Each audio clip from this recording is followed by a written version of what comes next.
What's going on? Keep the faith, never lose hope. What's going on? What's going on, faithfuls? And we are live on all major platforms: YouTube, Twitter, and Twitch. All right. And of course, okay. And we're back with a whole fun-filled episode of The Faithful Empire. All right. And of course, I'm your boy Ryan, lead host. And of course, I get the faithful ones on the panel. All right. And of course, I got it's Faithful Empires. I got the guys on the other side of the pond, on the other side overseas. All right. So, start out by Ron, Dylan, Ashley, Freddie, and Mike. What's going on, fellas? What's going on, guys? And soon enough, hopefully, Maverick and Drew will be showing up. They'll be showing up a little later. And then Nick Welsh said he'll be showing up a little later, too. And Paul. So, okay, here we go. Got that out of the way. Okay. All right. I guess you guys want to start on news and everything. So let's start on news and see what's going on here. I'm about to share the thing for you guys. That way you guys know what I'm doing here. Give me 1 second. All right.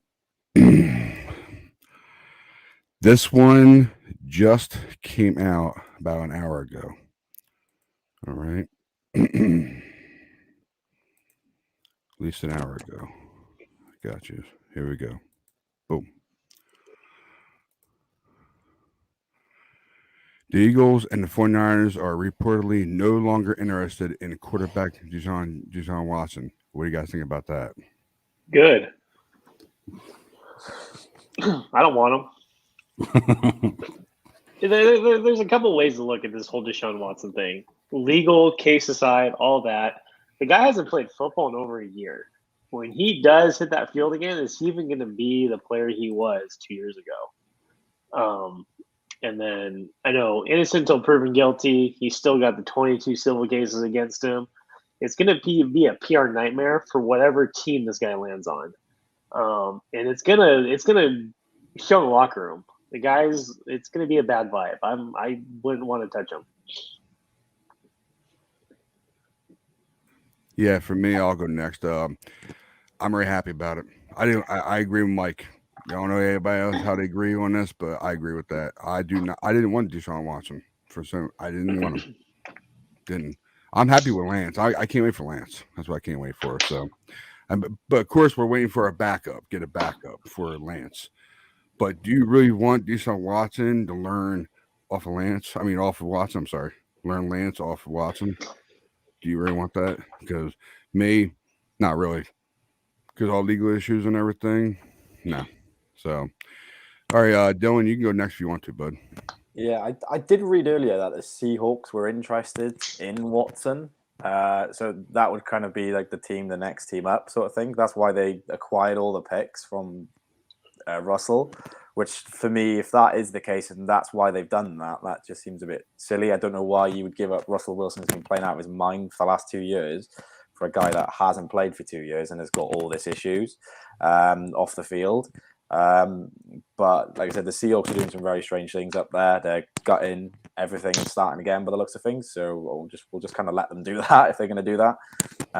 But no other teams I've seen are interested other than the Seahawks currently. Or I think it was the Colts with the other one, but I don't see the Colts going down that road.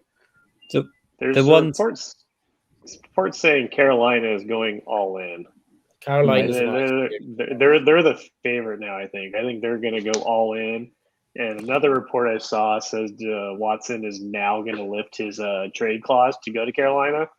I know last year when they were in the talks, he didn't want to go there, but now him saying that he's willing to have them as a team he'd go to, I think that just shows them that they're the front runner now. Yeah, Ron, you want to go next? Yeah, well, I mean, I agree with Dylan and Seattle. I mean, that's still a possibility as well.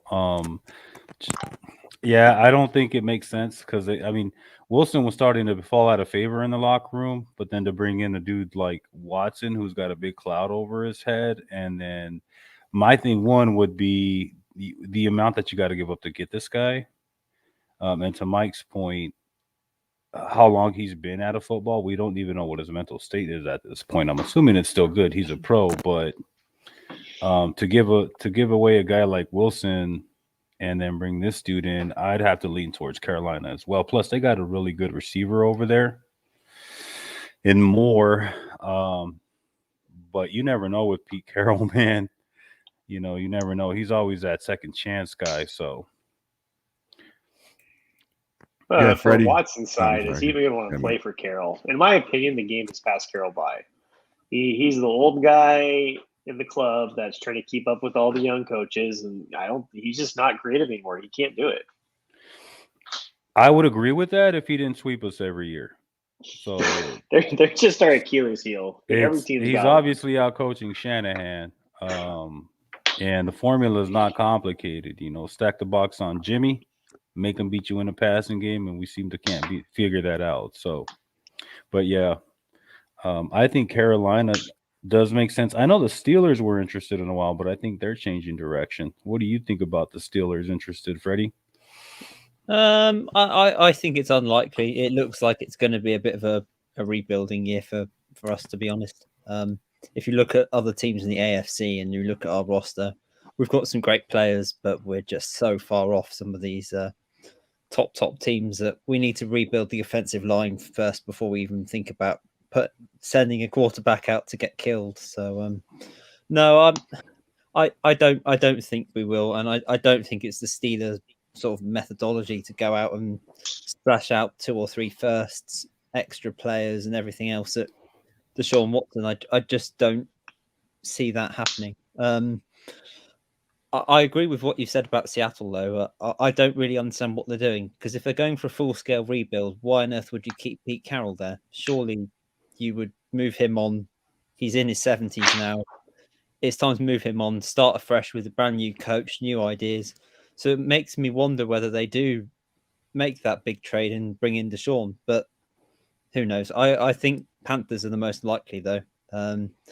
But then I look at that team and I look at their coach and I think they're a complete mess as well. So I don't know. Watson could go in about 3 or 4 different directions. Realistically, he was never going to go to the 49ers. And I'm not surprised that the Eagles are not interested either. Ashley? So I think a lot of people have touched on this, but the team that I keep hearing is the Panthers at the moment, and I think that's probably the most likely scenario. I'm surprised to even hear the Niners were showing any interest, if they were, or they were even linked with him, because I was pretty sure they were fully set on Trey Lance. The Eagles, there was one that, for me, that makes a lot of sense.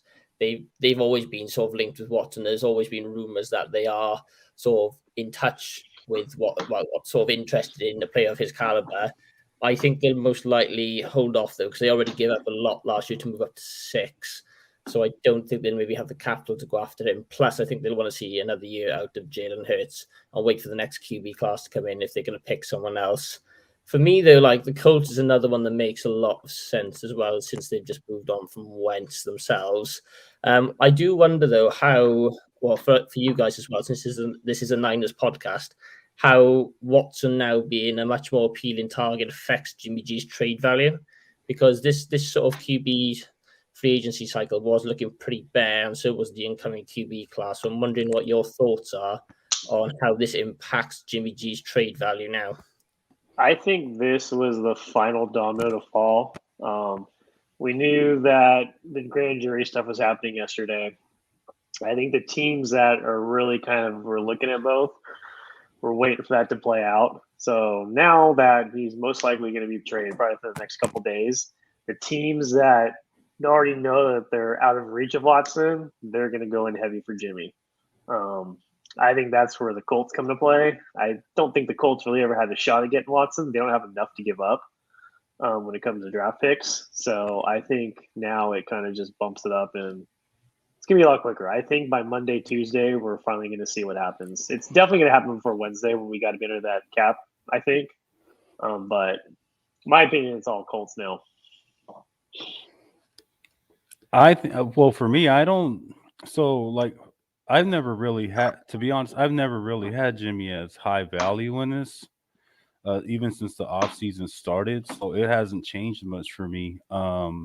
I honestly thought that Jimmy was still very low on that totem pole as far as who they're going to go for. And I think a lot of teams were waiting on the Watson case here. And then I still think there's a possibility of 2 more dominoes falling and maybe Cousins moving. I keep hearing Cousins is on maybe on the move, and Carr. I don't know why these names keep beating. They're still thrown out there, and then Jimmy may fall. So I think he's right where I thought he was going to be. I didn't think we were really going to get much for him, and if anything, and I thought a lot of teams may just wait and let us make a decision on whether we release him or not, because they still have to anyway if no one takes him. So I thought he was going to move later on, and I never really thought he was going to move early. I thought he on the 16th and on is when I thought Jimmy was going to move. Sorry, Mike. We had to talk about Jimmy. Yeah, we're almost done. This is going to be we're almost done. Almost done.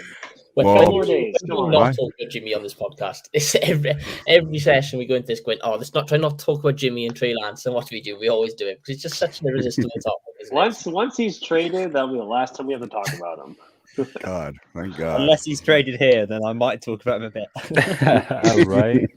Have fun. Now, if Watson goes to the Panthers, if I'm not mistaken, doesn't they still have Cam, don't they? Yeah, but I think I don't think they ever viewed him as like someone who's going to come in and start, given how appalling he played last year. We had given the chance. So he might be a free agent. I think he's a free agent. He signed a deal. Mm-hmm. Yeah, the QB is Sam Darnold, so I think he would go the other way as well. So he'd end up in Houston. Damn. And how does that make you feel, Dylan, as a Sam Darnold apologist, as you have been for many years? Yeah, we ruined him. Actually, I say we ruined him. Adam Gase ruined him. He had so much potential coming out, and we just didn't give him the cast. So I think if he does go to Houston, he's in another losing situation. Everywhere he's kind of gone, there's nothing there for him. That would be an interesting thing to see what does happen there with him. But he's in another losing situation. I don't see him kind of finding that form that we thought he was going to have coming out of USC. I have to do that too as a Jets fan. Yeah. Although I will say he does go to Houston. I think Houston are pretty pretty interested to see how Davis Mills progresses because they 100%. He was their first pick in 2020 draft, wasn't he? Because they didn't have a first and second round pick. Yeah, and he played pretty decently at times last year. He did. I mean, the whole QB class last year didn't have a great first year. So, in all honesty, you put him against Lawrence, Wilson, Fields. He probably towards that end stretch, he did better than all of them. I say, for us as a Jets fans, obviously if you look at the first 5 games that Wilson had, he wasn't great. Then he had the injury, sat out for a bit, and he did come back strong. So if you look at the whole season for Wilson, he's probably in the middle of the pack of that group. And then, again, Trevor Lawrence didn't look overly great. Same with Fields. I think the best one definitely was Mac Jones out of that group from a rookie year point of view. So it'd be interesting to see who takes that next step as a sophomore. But Davis Mills was definitely in that conversation in the top 3. I'd say. I thought he did with the talent that he had around him at Houston. He did a really good job. Yeah, so that's the reason why I brought up Cam Newton, because I knew he was still on the Panthers, but that would have been one hell of a shootout between them two, Watson and Cam. He'll be a backup somewhere. Yeah, somewhere. The problem with all this is that these teams are facing is more teams need a starting quarterback than there are available starting quarterbacks at this point. So where do you think our best landing spot for Jimmy is? The Saints and the Colts? I think it's going to be the Colts. Colts is intriguing with Frank Reich as a head coach. Yeah. I think the Colts will be a good spot for him. I think he could have some success there. I know this whole process has been about the respect, and they want to help him find a good spot and not just throw him out to the wolves to fail. So I think the Colts is just, out of everything that's available out there, I think it's the win-win situation for everybody. And if I we're talking agree. about Kirk Cousins going as well, you could think that he could end up at the Colts as well. So if we talk about the whole domino effect, that's a possible spot for Kirk. I Kirk think Cousins. the problem with that is he's too expensive. He's looking at $40 he's million a on- year now, yeah. and I don't know if a team's going to want to make that long-term commitment with him to do like another 5-year deal to get that price down. Unless you do a sort of Jared Goff type dump off for the salary cap dump off, I don't see how Cousins has moved either. Yeah, but the Colts have they have cap space for They him got though. lots. They A have lot. they have the most cap space next to the Jets and Dolphins. But I don't know if then they this- want to wait on him. No, I think Jimmy's a better spot than Cousins for them. So do we think Cousins? Who's better, Cousins or Jimmy? I think Cousins is the better quarterback, but in terms of value for money on their contracts, you take Jimmy every single day of the week. Does Jimmy take you further than Cousins? He might. There's I mean, there's you no look at evidence the to suggest that- you look at the track records. He's Yeah. taken us further than Cousins ever took the Vikings. That would be it. You'd look at the history, and obviously, yeah, Jimmy got to a Super Bowl and obviously almost won it, and really should have won it. Sorry to rub it in a bit, but he should have won it. No. But you know, if you're looking at history, yeah, he would be the better because he's got that experience to get them there. And I think that's something that they missed, the Colts, the last couple of years in those tight games. So yeah, if you're looking at value of money, definitely you would go Jimmy. And then I know the one thing the Colts are probably looking for after Wentz is they want that locker room leader. That's something that Jimmy is. Like, the boys love him. And Wentz, you can tell, was not liked really. He just was kind of that loner, not that leader. And that's something the Colts are missing. Don't know much about Cousins' locker room attitude, but they know for sure with Jimmy, they're getting that leader that the boys are going to stand behind. Now, do you think? I'm go sorry. ahead. Sorry, Ron. Sorry. No, I was going to say, now, do you think between Wentz is still in the Colts, where he's No, back Wentz is with the Commanders. Is that what you want? I ain't see that even. I never saw that even. Damn, you got me on that one. Sorry, I never saw that notification even. Yeah. So my Okay. thing is, I'm just playing devil's advocates here because there's a lot of Niner fans who would argue that Cousins was a better options over Jimmy. I don't agree with that. But then we look at, I mean, it's eerily similar how the culture, like in the exact same situation we were in, either Cousins or Jimmy. I guess that's what my assumption is at this point, that they are interested in Cousins. But I really do think it's still a 50-50 with those two, though. Like, it could just go either way. Like, Cousins, Garoppolo. To me, Garoppolo's a bandage quarterback, you know? So I don't know. I mean, I want to agree with Mike. Like, it just looks like it's the right fit, but I'm just still stuck on that. I mean, are they going to make a play for Carr? Going to make a play for Cousins? And that's what I just feel like it's going to drag out. The Carr thing doesn't seem right. Like, the smoke around the Carr thing doesn't really seem like it's got anything substantial behind it. This is where the Colts really just surprise us now. Don't do anything and just run with Sam Ellinger for the year. Even Pat McAfee was talking about it, and he's all for Jimmy. He thinks Jimmy would be great on the Colts. Oh, it'd be really fun. I think it would be a fun team to watch. A really fun team to watch. I think if they can pick up another receiver for him as well, it would be a super, super fun team to watch. I would be interested to hear Buckner's take on it, since he played with him with the Niners. Like, would he be excited for him to come over to the Colts? Yeah, I would like to get a pulse on Colts fans and what their thoughts on it, you know, because that's definitely I don't know. I would like to see what the Colt fans see Jimmy. I think the thing is, at the moment with the AFC as it is, with pretty much all of the top quarterbacks in our conference, it's you need a guy who can at least compete with them to have any sort of a chance. And the Colts have now got a lot of players: Darius Leonard, Quentin Nelson, for example, JT, who are coming into their primes, and they can't waste them with what it looks like what the Steelers are going to do and play somebody like Mason Rudolph for a year. So they're going to have to go relatively big or go home.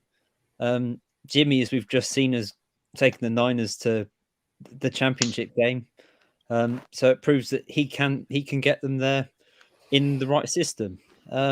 There's not many other quarterbacks out there that are realistically going to be able to help the Colts achieve that. I mean, the Texans are not going to trade Deshaun Watson to the Colts, for example. That's just insanity. So I honestly think Jimmy's their next best option if they're really going to get the best out of their players.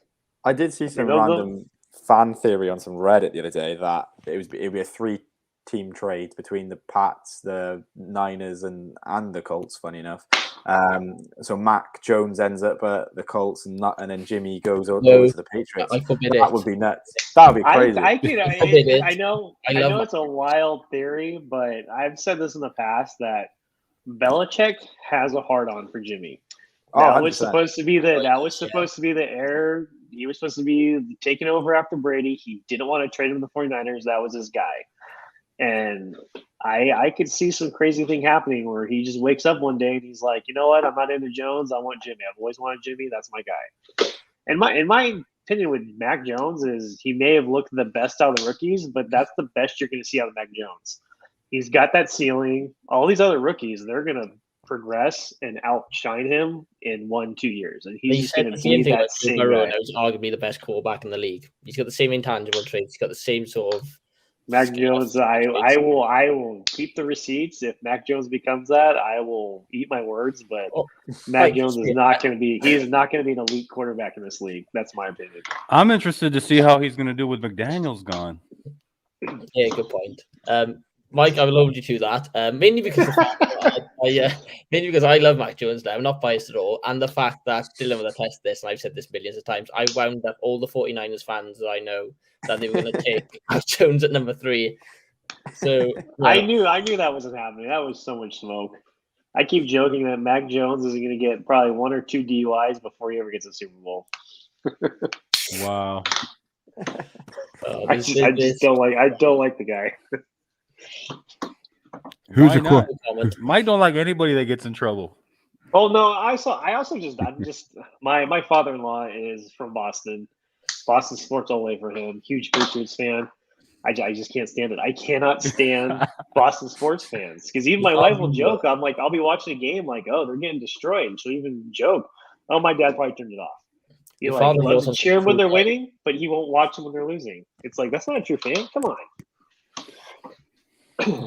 Who's the Colts quarterback right now after Wentz left? Sam Ehlinger.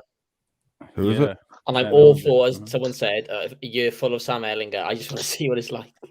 Oh, Sam Ehlinger. Haven't they got Jacob Eason as well? I'm sure he's not on the team, I don't think, is he? I don't think that he's on the team. I thought that myself when I looked at the depth chart. I'll have to have a little look. I thought he was decent in college. Or he had the traits anyway to be an NFL quarterback.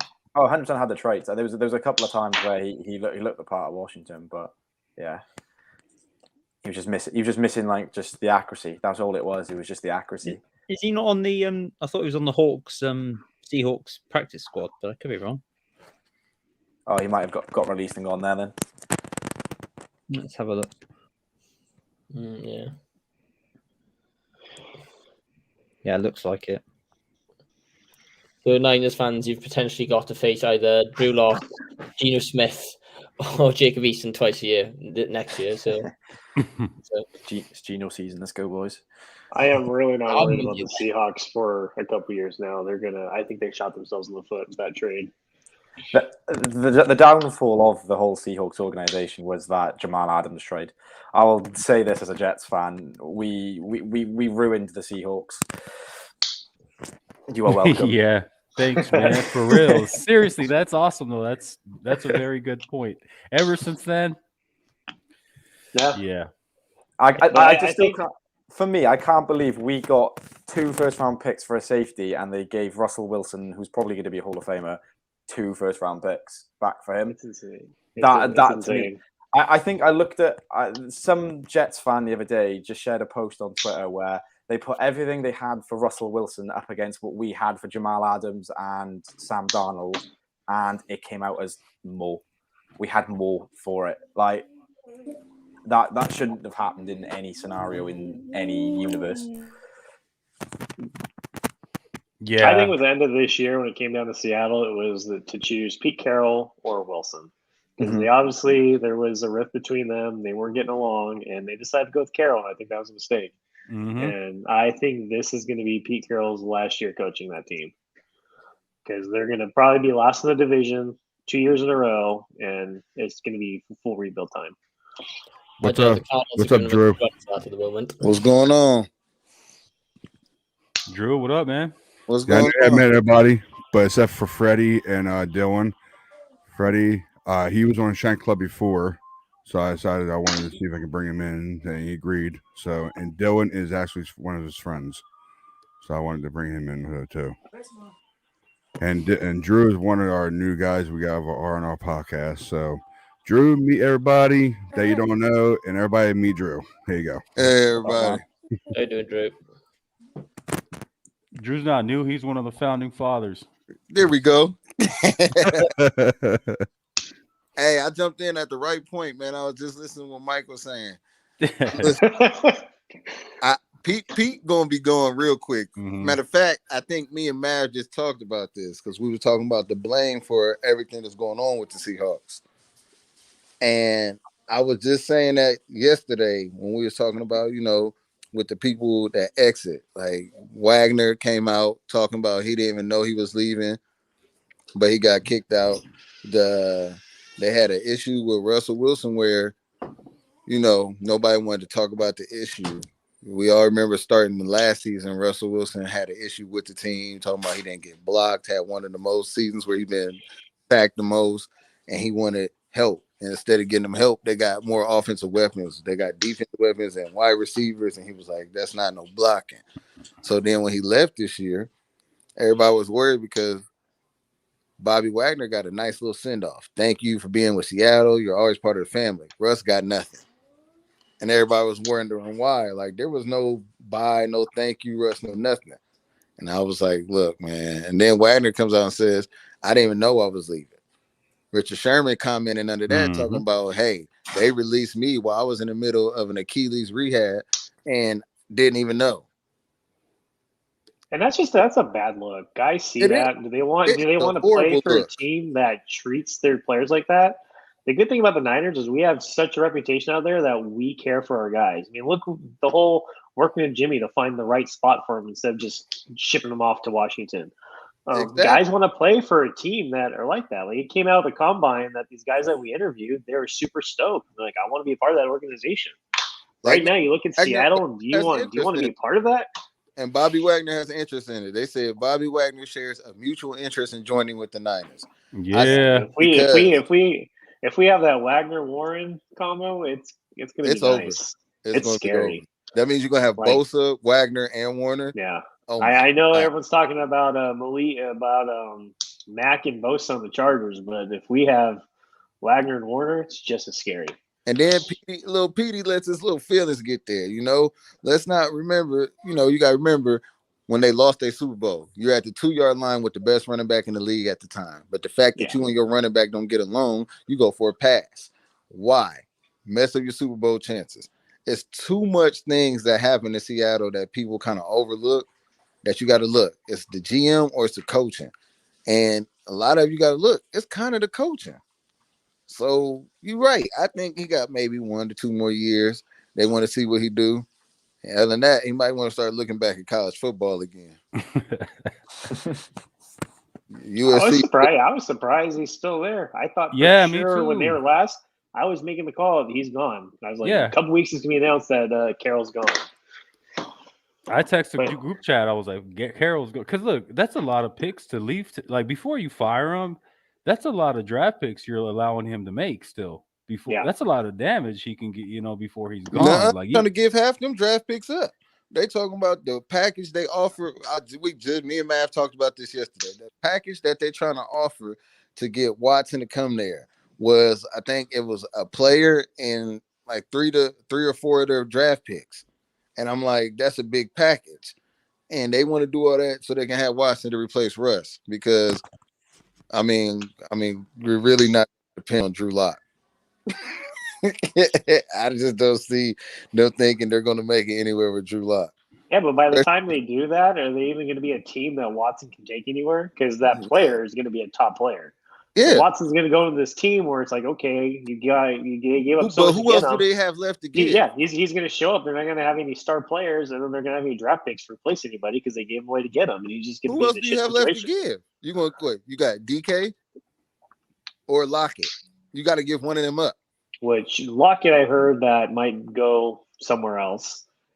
That he's interested in leaving. So then So that why gives you not DK. give up Lockett and some draft picks to Texans to get him? But I've heard DK wants I, out as well. DK wants out as well, apparently. So there's another one that wants It's to go. getting sad. it's turned into a trash fire, and it's fun to It's watch as a awesome. Niner fan. But I love it. man. I love it. Drew Lock will actually be decent next year. That's my hot take. I actually rated Drew Lock. I just don't think they have to rate for the Broncos because he's like a downfield, spread offense quarterback, throw the ball downfield. And the Broncos were like, right, we're gonna make you go under center, take a 3-step drop, and throw a spacing concept, which just isn't his skill set at all. I think that reflects more badly on the Broncos than it did him, to be honest. But if everyone's gonna leave, then no, I retract my my hot take about Drew Lock. But yeah, it sounds like This has been a long time coming. We've seen this team start to erode for years. Yep. And Wilson was the one piece that held this team together, and Wilson was able to pull off wins out of nowhere with pretty much nothing. Hold on, And- Ryan. We counted yesterday. What Wilson have this year? 33 or 34 sacks? I think it was 33. I remember you saying Wow. 33. 30. This man took Yeah. 33 sacks. His highest against us with 5 to 6 sacks in the game was against the Niners. He took 5 to 6 sacks.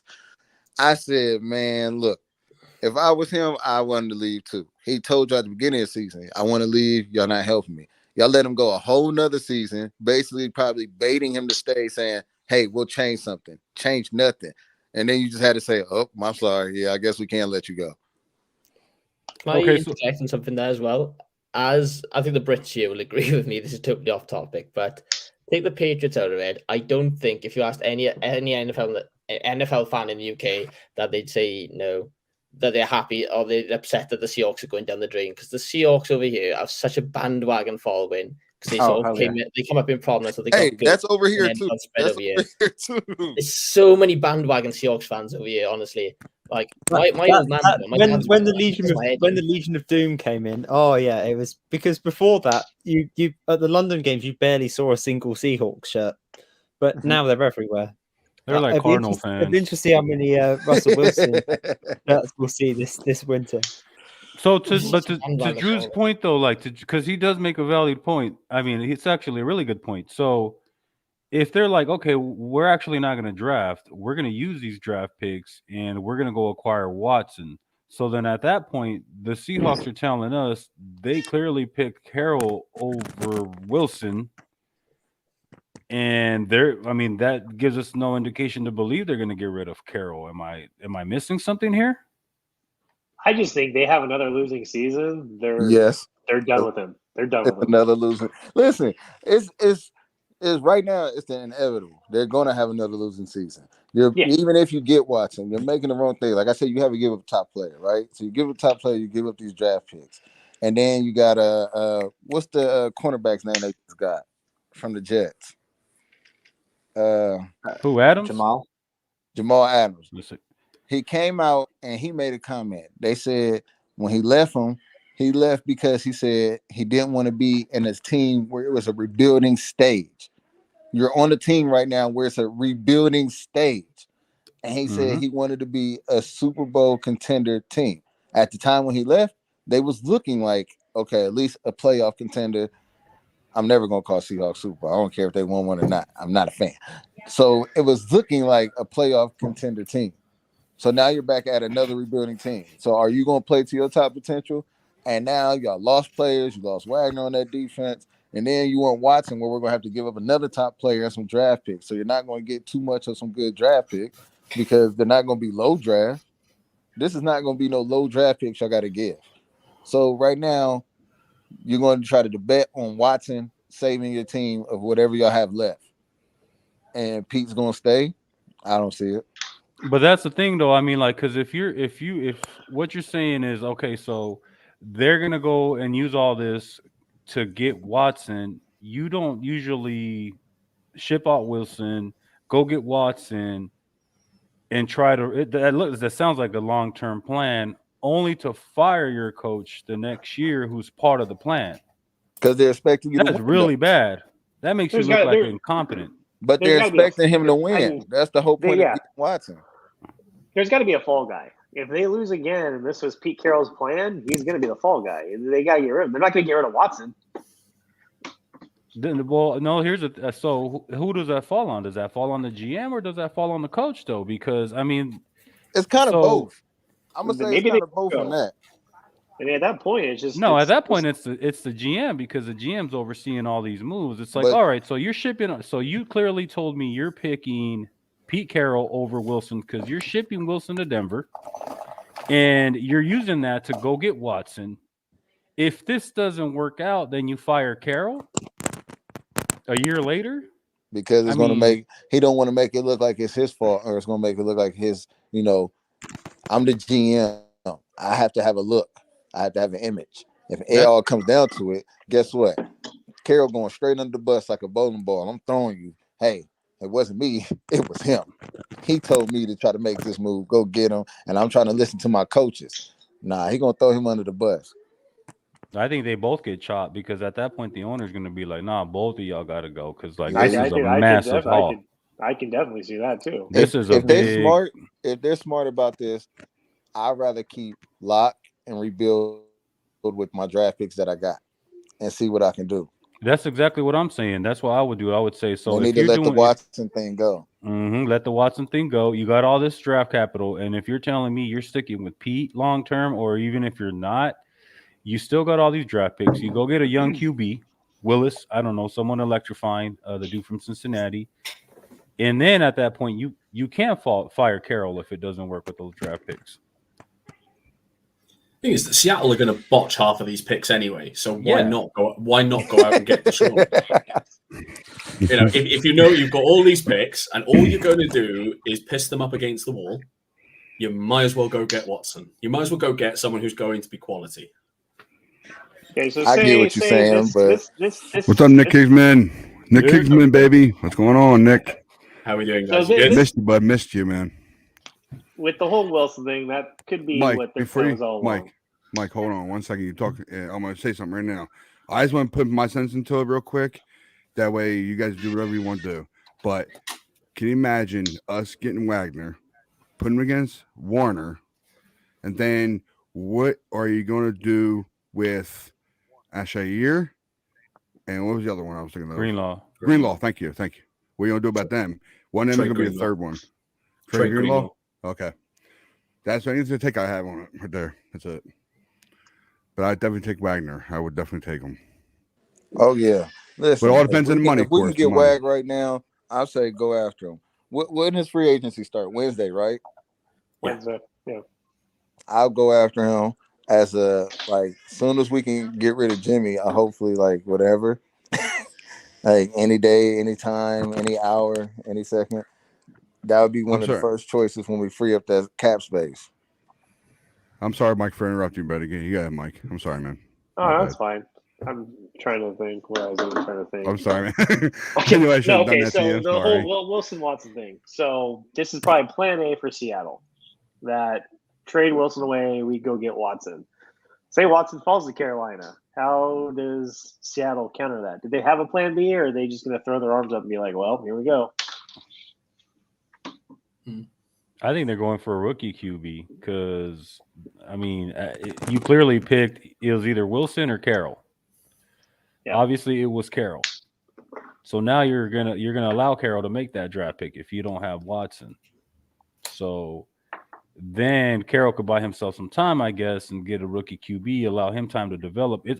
I keep hearing Willis is the name or the guy from Cincinnati. They go off and get a rookie QB. And then they start that rebuild process, but with Carroll as a coach. I think the two that you're speaking of will be going too fast. Where do they actually pick? Yeah, you may be If right. anything, it might be the guy from Ole Miss, because they got him looking at least a late first round or second round, but he does have talent. So the Seahawks have got number 8. And I think the only QB needy team above them potentially is the Lions and then the Panthers. But again, that all depends on the whole Watson. Deshaun Watson thing. Yep. Yeah. Lions are taking at the end anyway, for sure. I think so as well. You'd be so silly not to at 2. I don't think Yeah. I don't think Ridder's going to go in the top 10 anyway. I just don't Me think neither. he's that good either, really. Just, I think if they're I going to think- take anyone, they'll probably take who's the top 2 quarterbacks we can have, Willis or If you- Pickett. The other one that's in at the Willis or Pickett, but even then, I'm not high on Pickett. I don't think Pickett's that great. Well, I don't think he's that great because of the division he played in. Yeah, Like Pickett, I think is a little overrated. You got to look at the division he played in, and I just think if it was in a different position, it'd be different. But I don't know. I got to see him against the actual talent. Pickett's like a bit like Joe Burrow in terms of his play style, except he didn't have the same level of production. He didn't play in the SEC, and he doesn't have some of the intangible traits like being able to just stand in the pocket and take an absolute licking and still deliver a perfect ball. He takes off out of the pocket way too consistently. He just tries to get out of the pocket too much, and his decision making isn't as. And knows his arm is good, but his decision making isn't as good as Burrow's either. So he's like a downgrade Joe Burrow for me. I still think he's a good player, but for me he's a little overrated. like the only rookie QB for me that's worth taking in the top 15 would be Malik Willis. I think he's got such a high ceiling, and he's absolutely electric. So he would be the one that goes for me, and I think it will be. Yeah, it depends on what that Deshaun Watson trade looks like. It'd be at 6 to the Texans potentially. If we're saying that Carolina trades for Watson, then yeah, it'd be 6 there to the Texans. If not, then yeah, you're looking at Seahawks at 8 potentially. Yeah, If I was think it's so, Willis. they'll I just think probably Willis just- too. Sorry, Mike. Now go ahead. I'm sorry. Okay. I'll only make it quick. I was just going to say, if I was the Seahawks, what I think they'll do is probably they'll address other needs this year because the QB class is just a little bit weak, and then just they're probably not going to have a good record this year anyway. So they'll probably be picking top 10 next year and try and get one of the top QBs the next year because next year's class is looking a bit more deep and better at the top end as well. So that's what I imagine they'll do. Sorry, Mike. Go ahead. No, yeah. So I just feel horrible when I interrupt people. It's just like No, it was me, but no, I agree. It's. I think Willis is the guy. It makes sense. I don't think it's 100% lock though, but it would make sense because one of the the division that they're in, it would counter Lance and Murray if he stays with the Cardinals, and 2, he's got the arm strength for DK, but they may just go edge as well. So I'd be happy if they don't take a quarterback because even if Willis is. He's still a mobile quarterback, and he's somebody you got to guard if he goes to Seattle. I still wouldn't want to. I wouldn't want to play that dude twice a year. See, if I'm the Seahawks GM, if I'm picking next year, I'm picking my QB next year. I'm rolling with Drew Lock, give him a year, see what he's got, see if he actually can play the QB position in that spread offense, and then go, actually no, he's not the guy. Let's pick next year in a better QB class, and because that to me makes the most sense. And then even at 8, do you go, oh, actually, right, I know I'm picking a QB next year. Let's trade down, accumulate more picks because we're going for this full rebuild. That's what you do. That'd be the most sensible thing to do. But the Seahawks have a history of being very dumb and making dumb decisions recently. So it would not surprise me if they end up picking a punter at 8. And that's coming from a Jets fan. So Hey, you can't see nothing. Exactly. There's much better long snapper options out there. Yeah, you're right. So you all agree that Jimmy is probably going to either go to Colts or the Saints. We all agree on that then. So basically, that's 2 teams he's probably end up going to. I put this. I'm sorry, go ahead, Ryan. Go ahead, Drew. I'm still picking the Saints. I told y'all this. I'm still sticking with the Saints, man. I don't see it. Everybody wants to put the Colts because the Colts made the move this week. But I mean, you gotta look at the fits and what's really needed. I think the Saints are really gonna push for it. All right. So say Jimmy goes to the Saints. Where does who picks up free agent Jameis Winston? That was going to be my next Who cares? Who knows? See, I feel like a lot of teams are still high on Jameis. Yeah. Like I know Miami was showing interest the year before he went to the Saints, and Miami probably will show interest again this year. So, I mean, I think he would fit there in Miami. He would be a good fit. But with Tua kind of, he tried to pick it up at the end of the season. You go to the quarterback battle. I still see Jameis probably getting a start over Tua. They didn't really trust him too much. I think they're gonna roll Tua one more year. The only reason I say that is when the new coach over there, he did this whole social media thing of calling Tua and saying, "You're my guy," and if he backs down on that, that's already be a bad look, and he might lose the locker room. So I think he kind of put himself in the corner where he's got to go Tua 1 year. Okay. I put this up there. I know if you guys are done. You guys are done on that topic? You good with that? So with Mostert? No. The other one you guys were talking about the quarterback yeah. position. Okay, about the Saints and Colts. Here you go. I think the thing that's going to hold the Saints back from getting Jimmy is I think they're having trouble getting the cap space freed up. It can be too expensive for him right now. Gotcha. This is for really all Niner fans. Me, Ron, Mike, Drew, and of course Nick Welsh. Do we keep him for 1 more year? Do you think? Do you want to keep him for 1 more year? If you can keep him, absolutely. Yes. The problem's I going to agree be with that. Yes. is if Miami decides to overpay him. If they decide to overpay him, then he goes out of our reach at that point. Yeah. I don't want to overpay for him. If the price is right, I definitely want to keep him. But Miami want to pay him $3-4 million a year, and that's not going to happen. Yeah, that's too much. Agreed. Go ahead, Drew. Coming off such a big injury. Oh, sorry. Go ahead, Drew. You're still there. Oh, okay. Ron? I'm here. I'm listening. I'm sorry. I'm sorry, doing man. other stuff and listening to you guys. Sorry, man. No problem, man. So Just answer that real Raheem, quick right? and you're all good. We're talking about Raheem? Yeah. 1 more year or what? I say 1 more year. We remember we talked about this last night. Actually. Yeah. Me, you, and Mav, and we were talking about. I think he needs this 1 more year. I mean, just because of due to his injury, I think he should have 1 more year to prove himself. Yeah, exactly how I feel. And I think putting it back there in the backfield, like we put a lot of pressure last year with Elijah, and we try to keep switching out, backups when he needed it between when Trey wasn't injured. If not, we had Jeff Wilson. If not, there was Jermichael even some. And then if not, we was using Debo. He needs another running back to be back there with him. That's going to be a solid running back.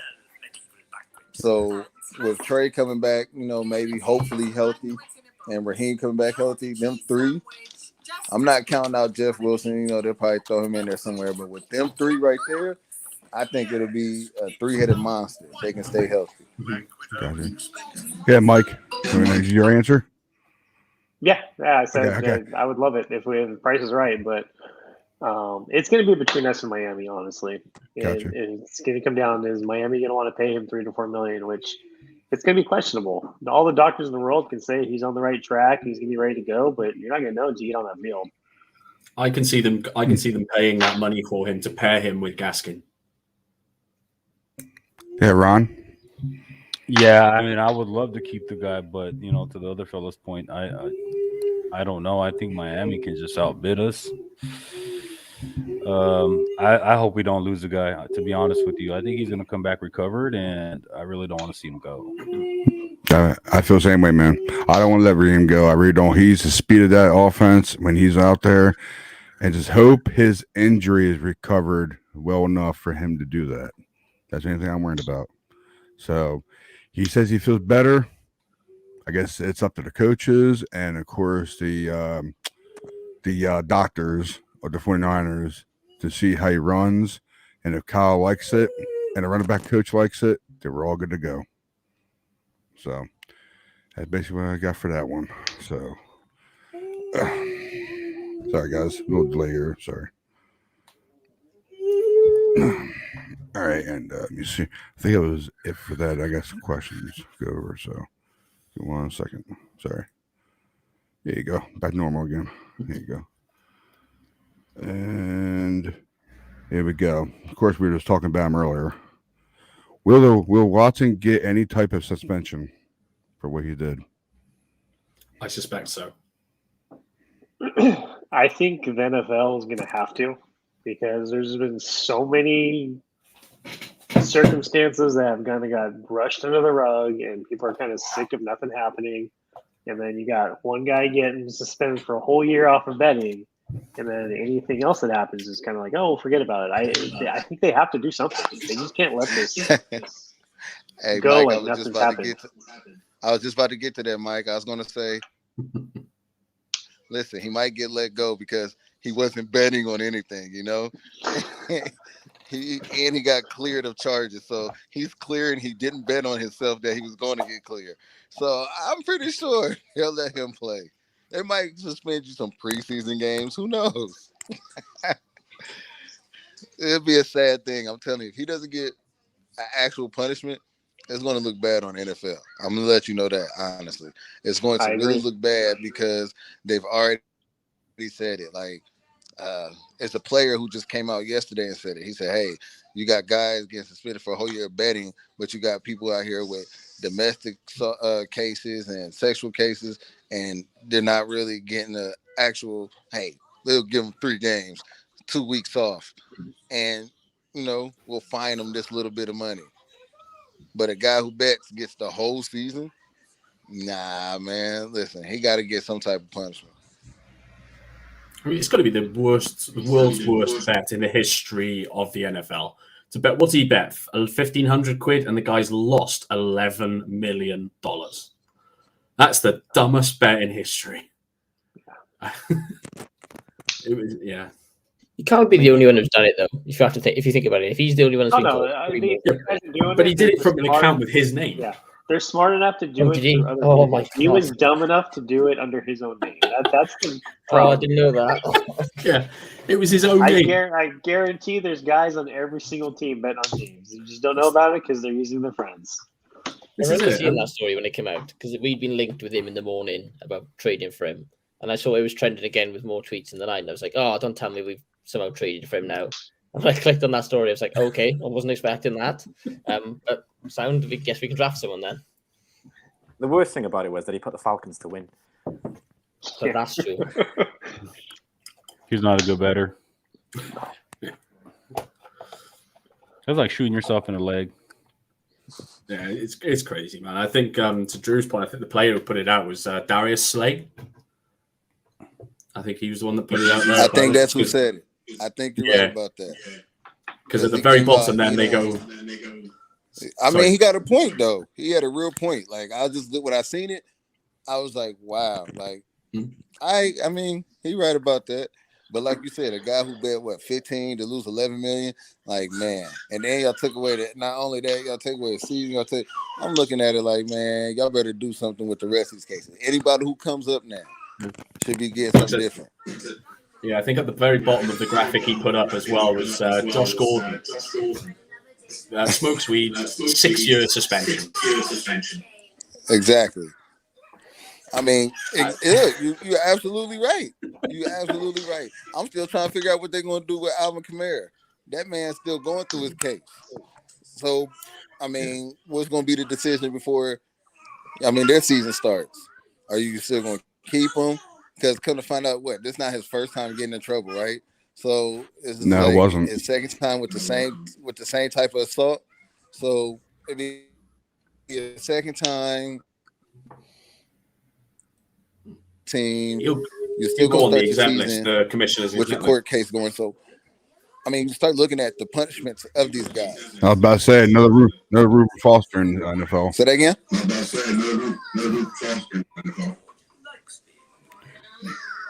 I guess we're all done with that question. He should get suspended. He should. But everybody bets, of course. Everybody does. So not under your own name. Yeah. I think that's why they're mad, because he got caught. Yeah. You idiot. He got suspended for being an idiot, not for betting.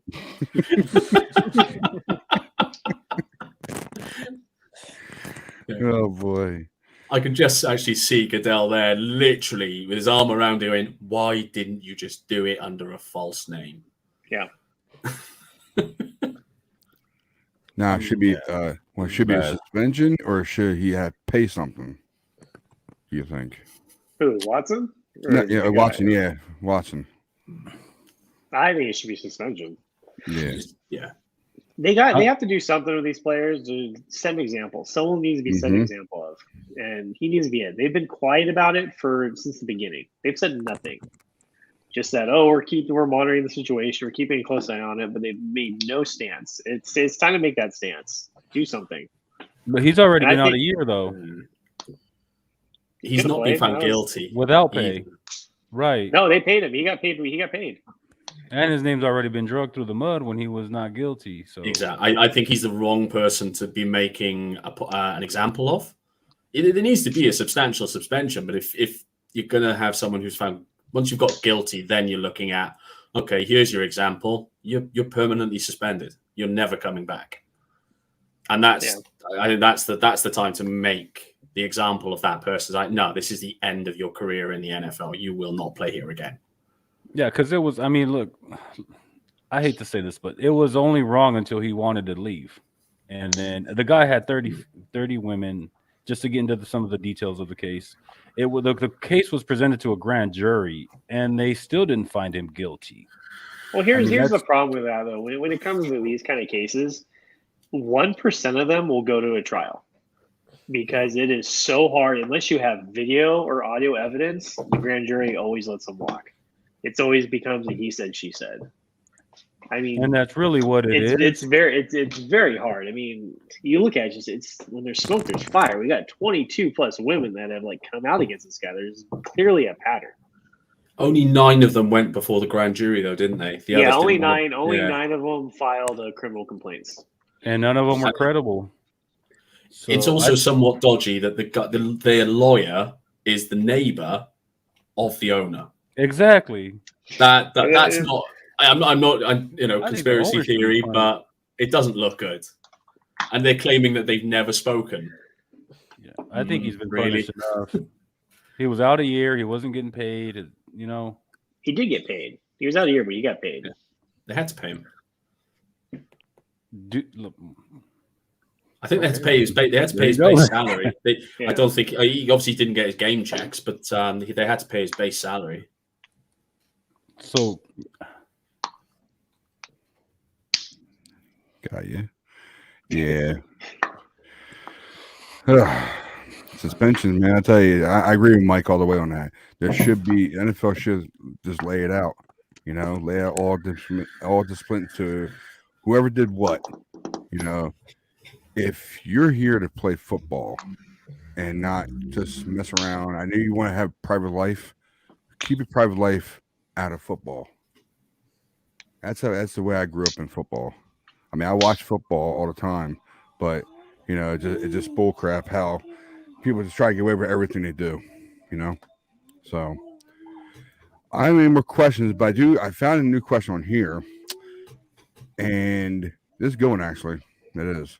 If you could bring one free agent to the Niners this offseason, not including their asking price, who would it be? Who's on the list of free agents this year? Who are the top guys? My son's bothering me again, like always. Jeez. Sorry about that. I know a few of them. Yeah, just. Okay, so they did pay him $10 million. You're right, $10.5 million to voluntarily put him on the inactive list every single week. So $10 million a year he got paid. He got a lot of money. He got paid. Wish I got $10 million on the bench. There you go. I would say that my job paid me a lot of money to do very little during the pandemic, but not $10 million. I'm sure he got a. I wouldn't be living in this shoebox. All right, so top 10 for the free agents. They're showing on NFL.com. They've got ranked at number 1, Teron Armstead. 2, J.C. Jackson. 3, Von Miller. Carlton Davis at 4. Chandler Jones. Tyrann Mathieu. I didn't realize he was coming up as a free agent. Marcus Williams, safety with the Saints. Allen Robinson. Emmanuel Ogba. And Brandon Sheriff are your top 10, according to NFL.com. I'm probably going J.C. Jackson. Get that corner situation. I take Matthew. Plus the fact you then weaken the Cardinals. He's on the Chiefs. I mean, I would Either like way. JC Jackson back, but it doesn't look like. I got you, Nick. Same point. So- We can This achieve. is just hypothetical. Money's not involved. Yeah. I'd say Matthew. He's an absolute beast. Even when he was hurt in the Super Bowl, he still played well. If money's not an issue, I'm bringing in Bobby Wagner. Quite surprised he's not in the top 10. In fairness, it looks like it's quite a recent list. When was it written? It was quite a while ago. So yeah, Wagner's probably in there now. On that note, guys, I have to go. Alrighty, No Mike. problem, Mike, man. Thank you for coming in. Thank you, man. Thank you. Yeah. I'll see you guys later. All right, guys. Nice to see you, dude. Have a good one. You too. Yes, you, Mike. Well, one thing I went to, I know Javon Clowney got signed. Who's he signed with? This tells the list of it, but Cleveland Browns he came into, and they don't tell anything else. Oh God, I forget who it all was. Was it Seacocks that he went to?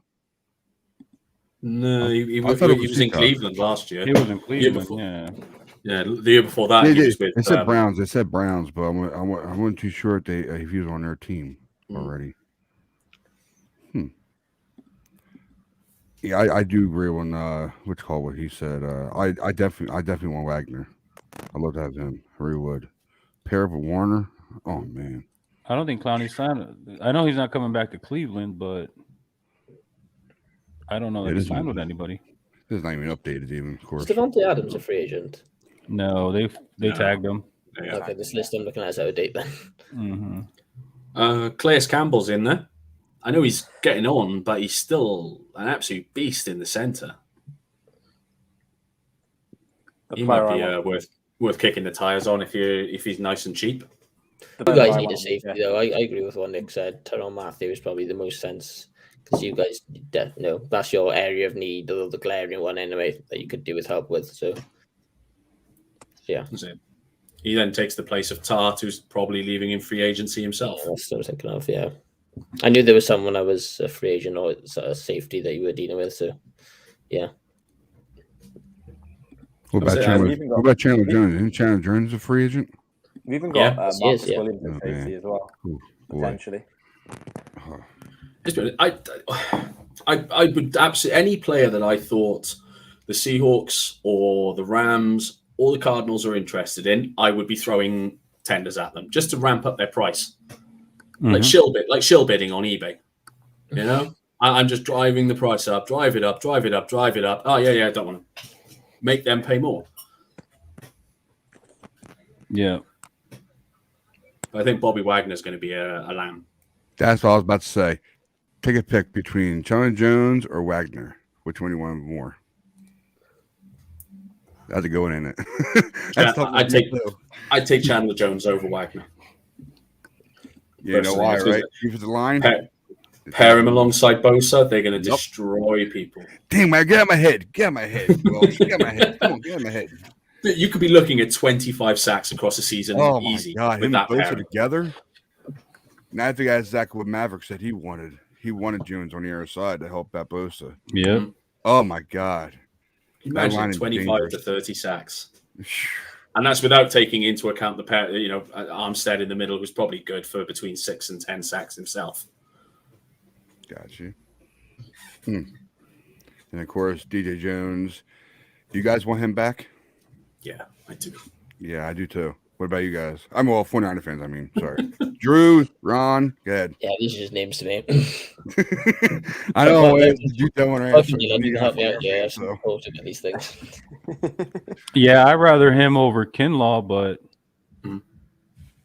I don't know what Kinlaw's on his rookie deal, and I think DJ Jones is going to draw attention from the Dolphins or the Jets. But someone's going to pay him big. It's he's getting paid. I can already feel it. Yeah. I can feel it. It's going to be us. We're going to overpay. Yeah. Should we trust Kinlaw? Not over DJ Jones, no. He should definitely get another year. He's still got the chance to prove it on that rookie deal. He's cheap enough. It would be silly to cut losses now. Yeah. I would love to keep him because, yeah, I mean, we still don't know about his knee, and we don't, and DJ Jones does get hurt a lot. I mean, he played through injury this year, so if you put them both together, you got one good player. Well, this is it. I mean, we look at the likes of Hurd, who obviously, coming out of college injured, got hurt, never got back. Frank Gore tore an MCL and an ACL in college, and the guy should be in the Hall of Fame in a couple of years' time. So this is the trade-off with a lot of it, isn't it? You don't know how they're going to work out. No. I've got one for you guys then, because we've talked about a bit on this podcast about how you guys need to address the backup quarterback issue. The three that's popping up on this list I'm looking at, and God knows if it's right, but take your pick of this three, okay? You've got Andy Dalton, apparently he's a free agent. Contract? No. Ryan Fitzpatrick. Too expensive. I'll take Ryan Fitzpatrick over Andy Dalton, yes. I'll take Ryan Fitzpatrick. I would as well. Yes. Who was the third guy? Jacoby Brissett. No. We drafted him as a Patriots in like the fourth round at NC State. Then he played quite a bit actually at the Colts, and I think he was with the Colts maybe last year as well. I think. Yeah. I wonder if he played bad because of that line that was bad at the time. I'd go with Brissett. I just can't deal with Fitzpatrick's turnovers, man. I mean, I know Brissett's he's I would call him boring, but I don't know that I perfect backup. He's boring. I'd take Tyrod Taylor. I'd still take Tyrod Taylor. Wait, was he an option? He's not. I know he's not on the list. Oh. But I'd go away from this. I'd still go after Tyrod Taylor. I think he's going to be a cheaper option. He's going to be a good backup, a good pro to teach Lance. Plus, then you've got Lynn is incredibly acclimated with the guy. He's coached him. It just makes sense to bring him in, and he's going to be the cheaper option. I'd rather him. Yeah, I would. I mean, if Taylor was an option originally. Yeah, I would definitely go with Taylor too. Sorry for going off list there, Ash. No, that's all right. I'm just thinking, like, have any of you heard as well the buzz that seems to be going around for Mitch Trubisky at the moment? I don't want Mitch Trubisky. I don't want Mitch. You seem to really like him at the moment. Nope. Yeah. I know you're not going to have him a backup because like you wouldn't bring someone like him, but like everyone seems to have a massive love for him at the moment. I'd actually like to see what he would do outside of a Matt Nagy system where it's not total dysfunction. He's just not good. He's not a good quarterback. I reckon he'd be all right outside that system. I reckon I don't think he'd fall flat on his face. Everyone seems to really like him though. And everyone's talking. He's got a little bit of buzz going around him. I don't know if he is. He's coming to the end of his rookie deal as well, isn't he? Yeah, he is. Yeah. So I don't know. I mean, if you're going to do that sort of thing, I'd rather go after Jordan Love than. You can't. No, you can't bring Jordan surely at the Niners. We're not going to, but that's what I'd rather do over Trubisky. I mean, I don't want the wet biscuit taking snaps. The wet biscuit. That's what you call him, the wet biscuit. Yeah, I can't. I don't want to call him the other thing. Yeah, I know you. I know what you're leading at. Yeah. Yeah, that old maritime tradition. Yeah. Anything else you got, Ryan? Any other questions? Yeah, I was just trying to think. I don't want a friggin' Trubisky. Hell no. Don't want friggin' Cam Newton because I know he's probably not going to us. So, oh boy. So yeah, basically, for me, for free agencies, definitely, I'd love to have Chandler Jones or Wagner. If I had to take a pick, like I was talking to Welsh, I'll take definitely Chandler Jones because it'd beef up that defensive line. Oh yes, but everything else, I mean, Raheem, love to have Raheem back, and I know we're talking about money because money wise, and Jimmy is he's playing that diva shit again. He's playing that diva shit, and. Who knows if anybody's going to take him because of his injury, his surgery he needs. He needs that surgery, And that's what I was telling my guys when I was at work this week. And I was saying to them, I got 3 ways they're going to do this. 1, they're not going to trade him or release him unless it's by March 16th, correct? March 16th, you have to release him by. If they don't release him till after March 16th, what happens? We have to pay that money to him, the $27 million. Is that what it is? Yeah, if they don't release them, they got to restructure or extend them. Yes, that was my 3rd thing I was thinking of they're going to do. If they don't do anything with a trade between now and whenever, I can see a restructure, guys. I'm sorry to say, I can just see it for some reason. Nobody's bought on him yet, so that's the only thing I can think of, man, about that. It's ridiculous. It really is. And Yeah. I think, was it you or was it Mike that said that down in our chat saying, "Oh, here's Jimmy playing." I think it was you saying something about, "Oh, here goes Jimmy playing that diva stuff," and just something. Oh, what was that thing you said? Being John McQueen or something like that. You said. I forget what the hell it was now. Oh, I used profanity is what I used. But yeah, I think at least it's all good though. That's all good. I mean, so I think Jimmy's got a great agent, and I think they're going to drag this out. Yep. And I agree with Staley came out and said that Jimmy may be up. Jimmy is not playing nice. He's going to play hardball, so he may not even pass that physical. People are saying that's the holdup. I think his agent's pushing to force their hand. Mm-hmm. Double dipping. That's the phrase that seems to be coming up a lot. His agent's double dipping. Yep, he's going to make him release him, and then he may not pass the physical, and then they're on the hook for the 7.5. And then I think they want to be more in control of where Jimmy goes versus where versus the 49ers dictating where he goes. So yeah. Sorry, guys. No, it's all good. As far as free agency, I do want to retract, and I completely forgot about Jones. Yeah, I definitely would go with Jones. I don't even know why, but I missed it. I missed Jones. Yeah, because I could just imagine those two killing people, man. That would be awesome. It would be so. I mean, imagine trying to throw the ball over the top of probably 2 of the tallest defensive tackles in the league.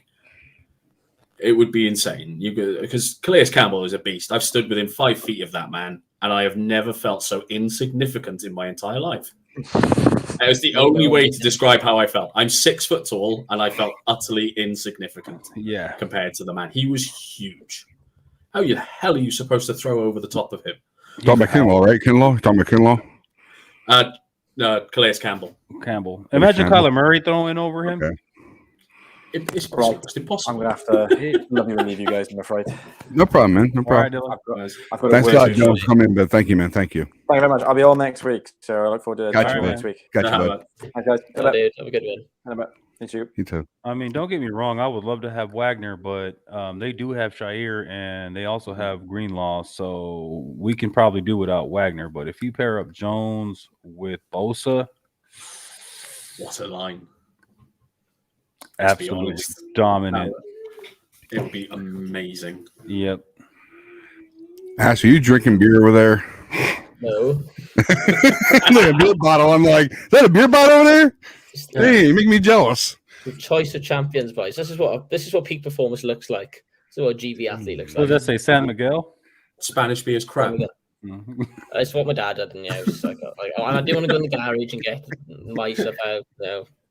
I went down there to talk to him about something. I noticed he had beer there, so I was like, "Go on then." That's fair. It would be embarrassing to see you drinking Bacardi breezes on you. Hey, listen to me now, right? Yeah, actually, I'm not going to defend that. I've never drunk Bacardi breezes. Anyway, what are you on about? Yeah, there was straw. It was the orange VKs. It was. Only because you would terrorize the free vodka we got given at the social party we had with the flag team. I didn't terrorize it. Did. Anyway, what you two get bored of this. Yeah. It's all good. The Nichols set list. I told you we called to anything. I told you that already. Hey, so you guys play flag football together, or? Yeah. Yeah, we play for the same flag team together. Oh, nice. Dylan actually used to play for us, but he plays for a different team now. Well, we actually have to play this year, so that'll he be defected. fun, so. Yeah, he's a defector, so yeah. Nice. Hey Nick, I know you weren't on the last show with last week. I think it was Sunday when Paul Hope was on there. Do you see that one yet? I have seen bits. Yes, I did. Yes. He mentioned those about your MS. Yeah, that's fine. Yeah, honestly, no I didn't want to I- bring it out because it was your thing. I knew about it already before you even said anything, but I didn't want to do anything like that, you know. So I'm all like that. it's good. It's good. I think it was said. I can't remember if it was Ash or Paul that said it. I'm very open about It this was Paul. disease. It is what it is. You know, I'm aware of where this is going to lead. I'm aware of where it's going to take me before it leads there. But that doesn't mean it can't be talked about. You know, I'm quite happy being someone. You know, I'm 38 years old. I like playing flag football. I may not be the greatest athlete in the world. I love playing, and I'm still playing. 3 years after being diagnosed with multiple sclerosis. Good for you, man. And I've played 58 games, all of them with having this disease.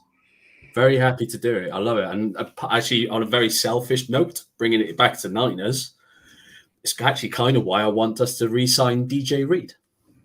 Because I know that during, obviously every year they do the My Cleats, My Cause. And DJ Reed wore the MS Society of America on his cleats, which I was nice. Really like, yeah, well chuffed with that. And then to have us linked back with him after doing so well since he's gone there,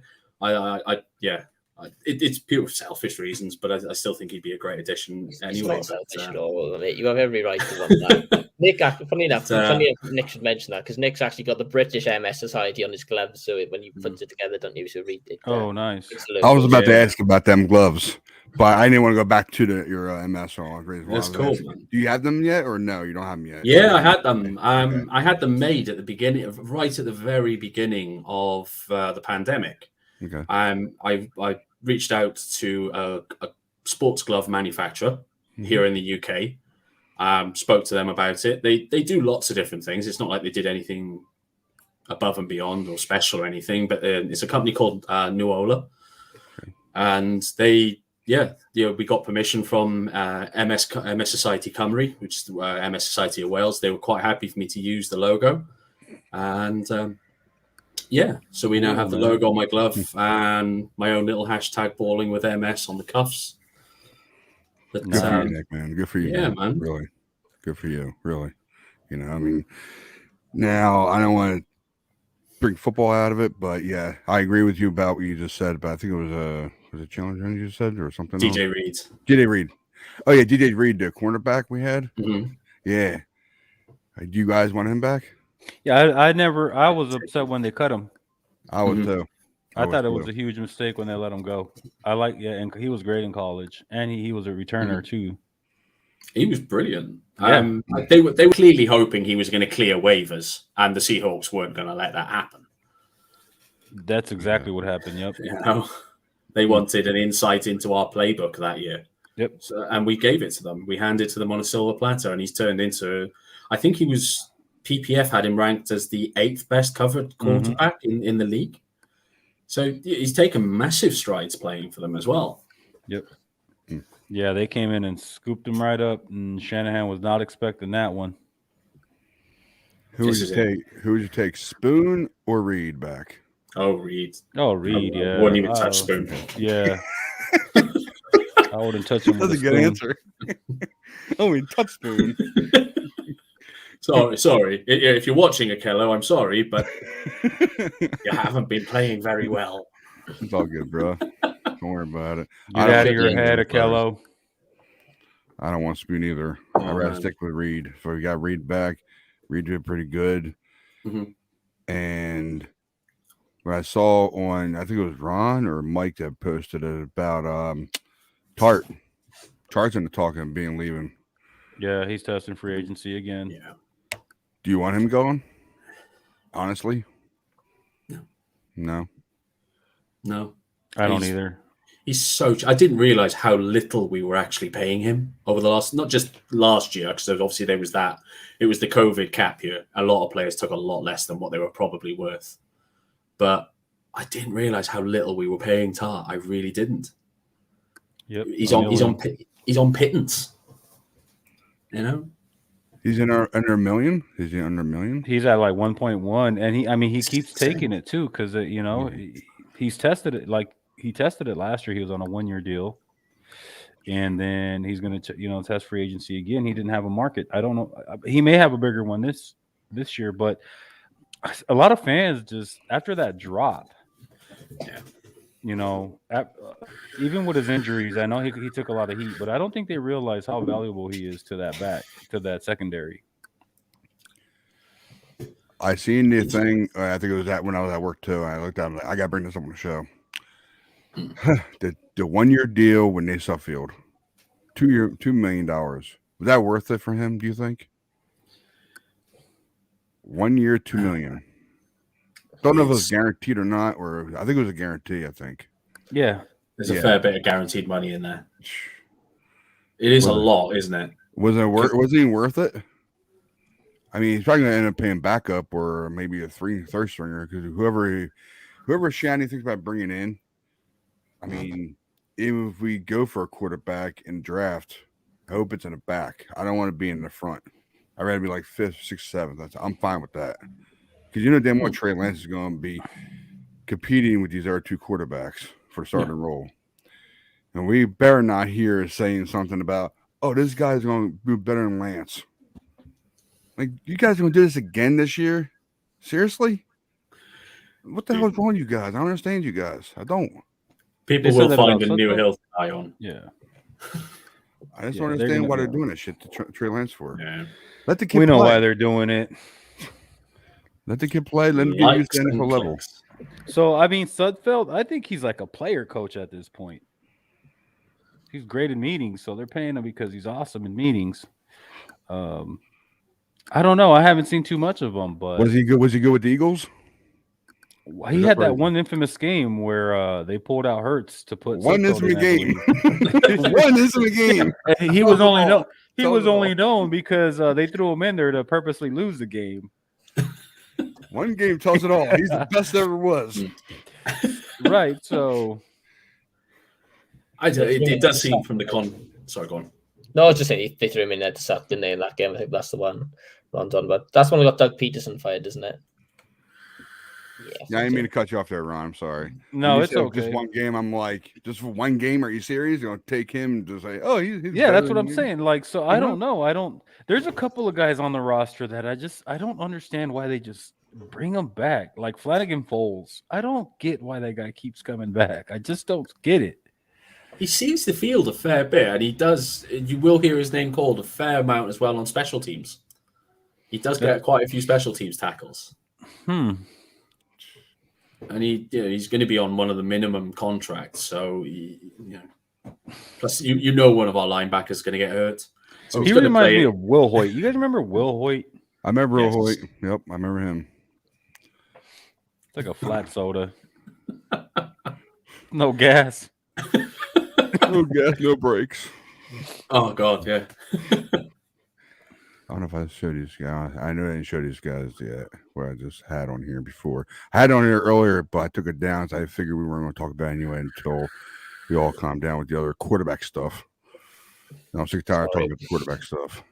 So here you go. And in their 1 year, the team announced they have re-signed Kevin Givens, Jamichael Hasty, Jamichael. Thank you, Jamichael. Yeah, Jamichael Hasty. Maurice Hurst again. Here he goes again. After 6 freaking games they took him out on.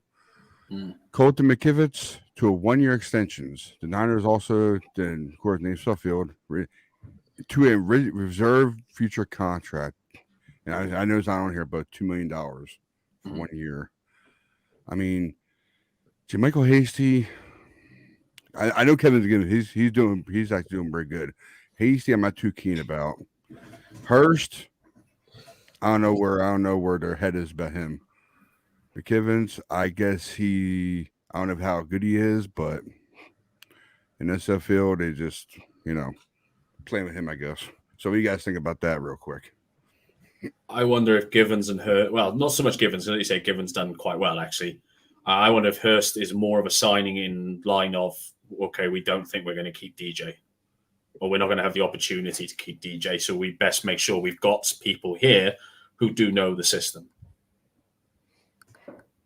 Yeah, I think these are all quality backup guys. I like every single one of them. Hasty, he scares me. He's just like, I don't know. It's He the seems fumbles, yeah, it's the fumbles for me. But I think they're just all, second, third string backup quality signings. Hasty's got speed for days. He's quite fast as long as he's got the ball in his hand and it's not already on the floor. Yeah, or they're not throwing him a pass. I mean, I know he had a good catch, but I think it was in the playoffs. It was like third and 1, I think, and they ran a swing route to Hasty of all people. I'm like, really? You can guarantee the heart was freaking in our Debo mouths. Samuel on the field, and you're throwing it to Hasty. Ashley, you want to put something to that? I know you're not a Niner fan, but I'm just pointing out to you if you want to say something about it. No, to be honest, I honestly, apart from Nate Sudfeld, I couldn't name you one of those guys because I don't follow the Niners. But yeah. So Ashley, what's up with J.C. Jackson, man? I mean, what's the insight there with that guy? Why? Probably got, from what I can see, like I haven't followed it that closely, to be honest. But like, I think they just can't seem to agree on a figure, or they can't work out the details of the contract. And part of me thinks he just wants to get out of there anyway. So I think he's going to test the free agent market. I think that's ultimately what he wants to do, and him and his agent want to do. They want to test the market, see what they can get for him. When he's got a plethora of teams fighting for him. Because he's a premium corner, so teams. I think teams will want him. I did read. I can't remember the name of the Patriots beat writer now who wrote a piece on him, but he was saying that it's kind of a biased piece, but he was like, you probably shouldn't test the market because there's not a number of teams have enough to sign him. But I think ultimately that's what he wants to do. He wants to test the market, and probably it's a combination of working out details and the fact that he just wants to test it. So I think that's the hold up there, to be honest. And I don't think we will keep him ultimately. I think if he's set on testing the market, he's set on it. Belichick doesn't like to pay, does he? No. He likes, he doesn't like to pay, and he doesn't like to he likes to get rid of players a year or two early as well. Not that that's the case with JC Jackson, but he's not loyal to anyone. Like someone was saying earlier about the fact that he was very loyal to Jimmy G, was because at least to him anyway, Brady was coming to the end of his career, and he told Jimmy G as the heir apparent. And I'd love to see a 30 for 30 on that year, where they just have a look at what was going on with Brady, Garoppolo, Kraft, and Belichick, because there was a hell of a lot of tension on that team, wasn't there? So yeah, he likes to get rid of players a year early, like Bill Walsh did. So he obviously I think Jimmy has all the makings of a Patriot, like from the school he went to like his last name. He just screams Patriot to me. I remember when he first he played when Brady was suspended. He did all right, and then when he went to you guys for the last 6 games, he looked really, really good. He looked dynamic. He looked like a bit of a gunslinger. I just don't know what happened when Shanahan came in and the offense changed. Whether he just doesn't fit Shanahan's offense, I'm not really sure. But he seems to do better when you spread everything out and just get the ball over his hand quickly. He doesn't really function well when you try and when you make him turn his back to the defense on the play action and try and throw deep cross routes downfield. He seems to just be better when you get the ball in his hand in the shotgun, get it out quick. Hence why I think he'd be a good fit in the Saints, actually, because he'd just be throwing slants Thomas all day. I know that's a very simplistic view, but what's Mike Thomas known for? Running slants. What's Jimmy G good at? Throwing slants. It makes sense. I mean, hell, you put that argument to Michael Thomas, he's going to agree with you all day long. Yeah, exactly. But yes, throw me slants. I'd be very happy with that. I mean, look at Michael Thomas playing. Anyway, he's playing with Drew Brees, whose arm was shot for the last 2 years of his career. So, I mean, Jimmy G fits that. Well, I know that the organization has changed, but if they stick with that sort of formula, then I think he's a good fit in that team. Would it be funny now if he somehow finds his way on the Seahawks? I know it won't happen, but can you imagine that scenario? That would be riot on the Niners Twitter. There's no way they would trade him there. What's like? I can see him going to the. I think he's going to be a Steeler. Jimmy? Yeah. Steelers make a lot of sense, I think. I don't Like think those- Steelers are ready. I don't think the Steelers are ready to probably invest in any of the quarterbacks in this draft, and I think they'd Same. probably want to do better to invest in getting that O line ready for when someone does come in. Yeah, I know people have said about Pickett because of the whole where he goes to college thing, but I don't. If it turns out Watson's going to play, I think he's going to be a Colt. They have 70 million in cap space and a good team. He makes complete sense to go there, and as a result, then I think Jimmy heads to Pittsburgh. Well, I was going to ask you that actually because we discussed this. The first question of the show was, where do you think Watson will go? And Colts is one that came up a lot. Panthers is the other one. What do you make of that? Panthers? Thanks for bringing up Ashley. Thank you, man. I was going to put Nick into that. Don't worry. As soon as you're talking about it, I was like, I'm going to put him in there. I don't think he'll go to the Panthers. Yeah, top one is Colts and what was the other one? Colts and Panthers. And then we were discussing Seahawks. I don't know if you jumped in on the tail end of that conversation. Right at the back end, yeah. I don't like the idea of him going to the Seahawks purely because of the style of quarterback he is. He's going to end up absolutely rinsing us twice a year for the next 5-6 years, just like bloody Wilson has done. And that's the bit that scares me. But when you look at all the teams stacked side by side, the Colts make more sense. They have a far better team that's ready to contend. I do think the Colts are a quarterback away from being a really good team in the AFC and in a stacked conference, admittedly. But they just need a quarterback. They've got a good offensive line. They've got a good run game. They've got great wide receivers. They've got a good defense. There's Pro Bowlers all over the shop. It makes sense then for Deshaun to go there, all in all. Sorry, Nick. I was just going to ask. Go on, sorry. No, I was going to say, after that, that leaves the Saints and Pittsburgh as the two next decent landing spots for team-wise, but the Saints have no space. They still have to find they cleared 30 million by the three restructures of Ramczyk, Thomas, and Armstead. Not Armstead. Cam, the defensive Hayward. Sorry, that was him. Yeah, those are the three. They still are 40 million over the cap, and they've restructured all of their biggest deals. So where? Oh no, I'm sorry, not Hayward. Jordan. I'm sorry, it's Cam Jordan. Yep. Yeah. So where on earth are they going to find this money without releasing players? So if you start releasing players, you have a far weaker roster. So if you've got a weaker roster, it makes you less likely to go to them. So therefore, I put then Pittsburgh above them because they've got a better team and a far more stable team. What's the situation with Kamara there? Because that'll affect the cap spaces depending on what happens with him if he gets. They said to move on with him based on what's happened. The other thing I was just going to ask was, who are the receivers on the Colts? Is it Paris Campbell? Who is the other one? Is T.Y. Hilton still there? I generally haven't paid attention. Yeah, He's it's retired. T.Y. and then they got Pittman. Michael Pittman Jr., Mm-hmm. who was awesome. He looked fantastic. He's and they've got really the best, one of the best young running backs in the game. Yeah, Jonathan Taylor. Yeah, okay, that makes a lot of sense, yeah. You've swayed me in that direction, Nick. You've swayed me towards the Colts. I think he's the best option. I think they're the best option for him. Admittedly, it's a stacked AFC. It's going to take a lot to be a contender in that conference now. But I think they're ahead. Then it's Pittsburgh, and that's why I can see Jimmy heading to Pittsburgh. Thank you, Panama Queen. Thank you very much. Thank you for that. Thank you. And Seahawks makes sense because of their draft capital. I see Mariota and Winston and Indy and can't say that word. Sorry. And limitations. Thank you. G in Pittsburgh. Wow. Yeah. Sorry. Couldn't spell that word. Sorry. We're bad at spelling like always am.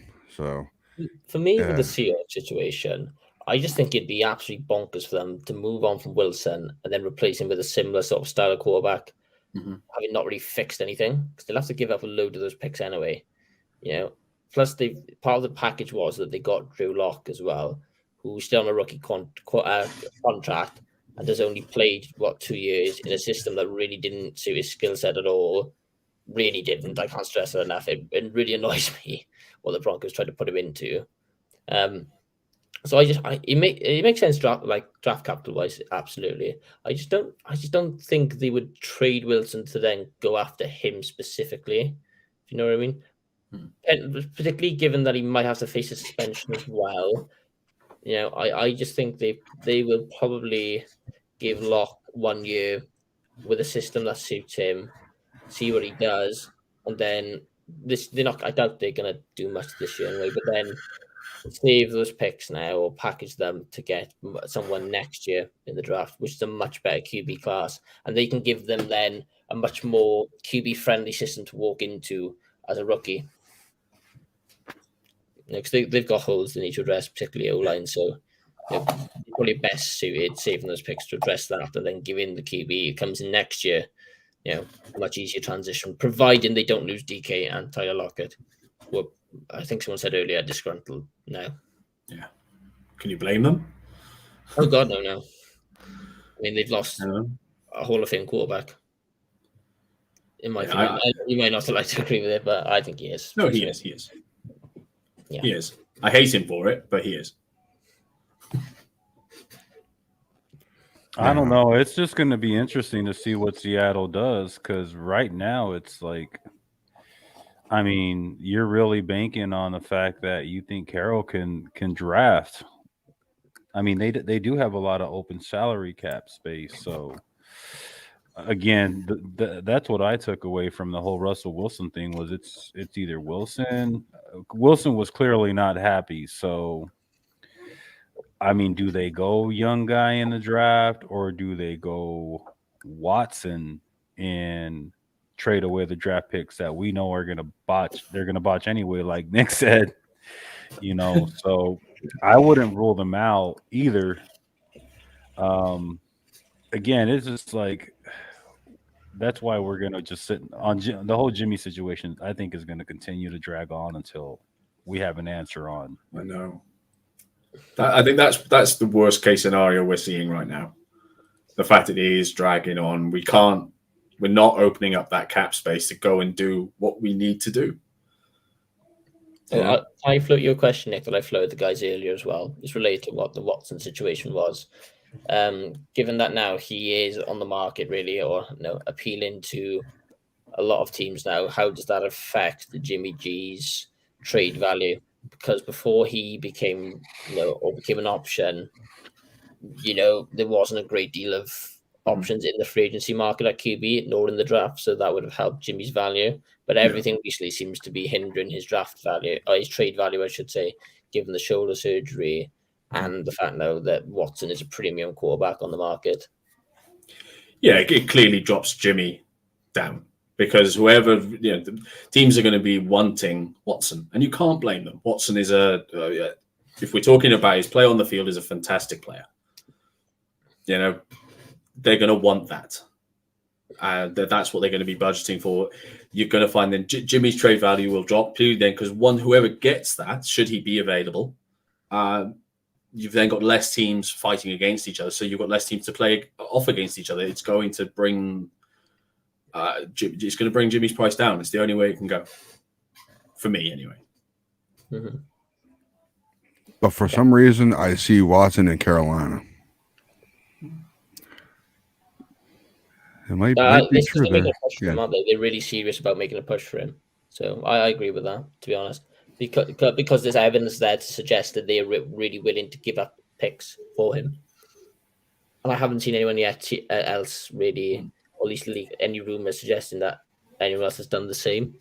So, plus, you forget he played in Clemson. I know it's not North Carolina, but it's still Carolina. There's an attachment to him probably there as well.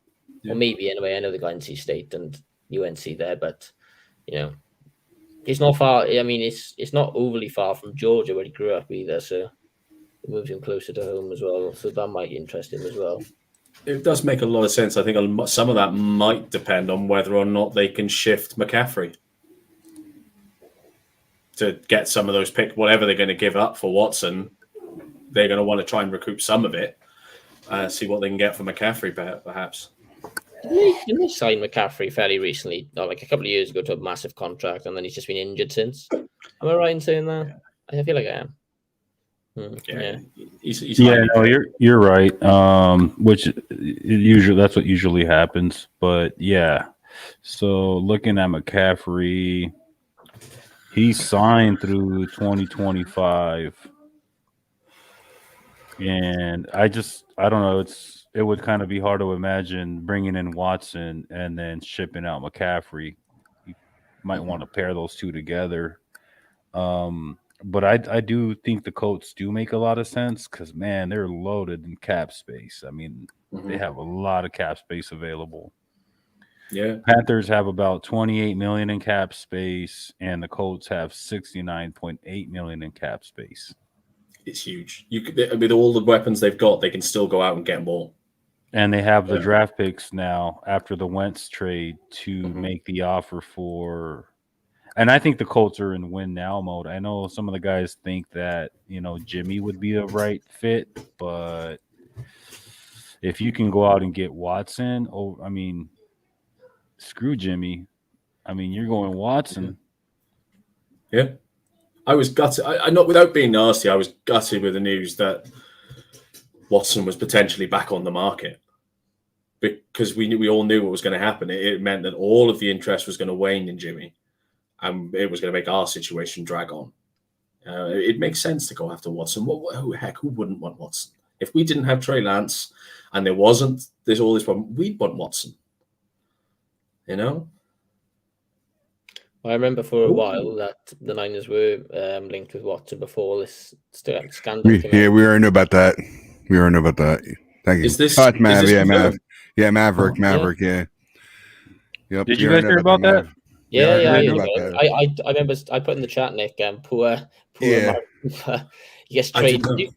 But did you see what they got for him as well? It wasn't much. I think they got a fifth and maybe something else. They didn't get a lot for him. A fifth and a sixth, my mistake. Yeah, that's right. Fifth and a sixth. Yeah. Didn't they they gave up a first and something else for him when they picked him up from the Raiders, didn't they? Yeah. Yeah. They got a fifth and a sixth for him. The headline should read Cowboys punishing Cooper to the Browns. Yeah, that's right. They also, the thing was, the Cowboys actually also gave the Browns their fifth round pick. They exchanged fifth round picks. So it's not like they've got 2 fifth round picks now either. They've got 1 fifth round pick. So they also they're trying to get rid of his cap hit, aren't they, really? Yeah, it's a cap trade. So the word around the campfire was that he insulted Dak. Yeah, I saw that. Game. Yeah. Let's be honest. I would have insulted Dak after the playoff game. I'm sorry. That last play, he deserved it. You insult any quarterback, Nick, don't you? I'm quite happy to insult a lot of people in general, but for that final play, you can call Kellen Moore all you want. At the end of the day, Dak was the guy on the pitch. Dak was the guy that took 14 seconds on a QB draw to end the game. Simple. Sorry, it's on Dak. He has to own that. If he's unhappy with being called out, probably shouldn't be playing in sports then, mate. Really, should you? I think where the Cowboys are screwed is all the money they're paying Zeke. He's not even the best running back on the roster. I know. That's what I was like. Come on, man. You should have set Zeke on his way. 18 million for that guy. He's pudgy and overweight. Zeke sucks. He sucks. I can't stand Zeke at all. He was so good those first 2 years, and then that's it. He's gone. He's washed up already. Yeah, and then he had the same fate as almost everybody else. He got paid. It does seem to happen, doesn't it? Even so slow. Even Fred Warner didn't live up to his massively high standards the year after he got paid. I mean, he was still fantastic, don't get me wrong, but they weren't his normal standards. Yeah, I think Kittle too. I think Kittle got hurt. Yeah. Exactly. And when we get the bags, when any sports player gets a bag, they start going conceding. You can see it. There's always going to be that psychological issue of I don't have to prove myself anymore. I've proved myself because I'm now getting paid. So I don't know. Maybe it takes the edge off. Perhaps I'd argue you could flip that on his head. That now I've been paid, I have to live up to it. Because some of these guys get paid with the anticipation that they're going to take this next step. Like I think that's probably going to happen with Kyler. And you know I love Kyler, Nick, and I will not take any more slander.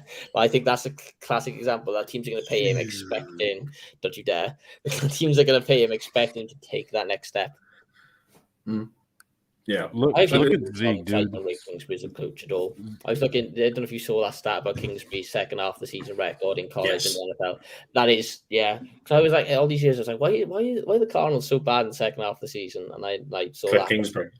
That makes sense. I reckon they just don't change they don't add anything new to what they're running. See, he runs an air raid. An air raid offense is quite simplistic or quite bare bones in terms of the depth of the playbook anyway. So I bet they just don't introduce much new stuff and then teams clock on and how to once they well, that's why they went out and got themselves Hopkins, wasn't it, to try and mitigate that fact. He's allergic to running. Yeah, it's only. But then of course he got hurt. You can only throw so many jump balls at someone anyway. Like even the best is not going to win them all. So he's allergic to running the ball, man. But you only have to put the ball within 6 feet of him, and he's going to catch it. I bet on Hopkins on almost any jump ball. 10 times out of 10, 100 times out of 100. He's going to make that catch. I feel like he was losing a step, though. They really missed him when he went down. It was so funny. Like the game he got, like the last sort of game he played was the game that AJ Green had that kerfuffle when he forgot to turn around on the back shoulder, tried to block someone. It was like the most. It was like it all came together. The prophecy of them, they're going to fall apart now. It was always going to happen. Like I say, Cliff Kingsbury cannot keep it up for an entire season. Can't do it. You're going to say he can't keep it up for something else then, Nick, but I'm glad you went that direction. Last but not least, what's up, Mav?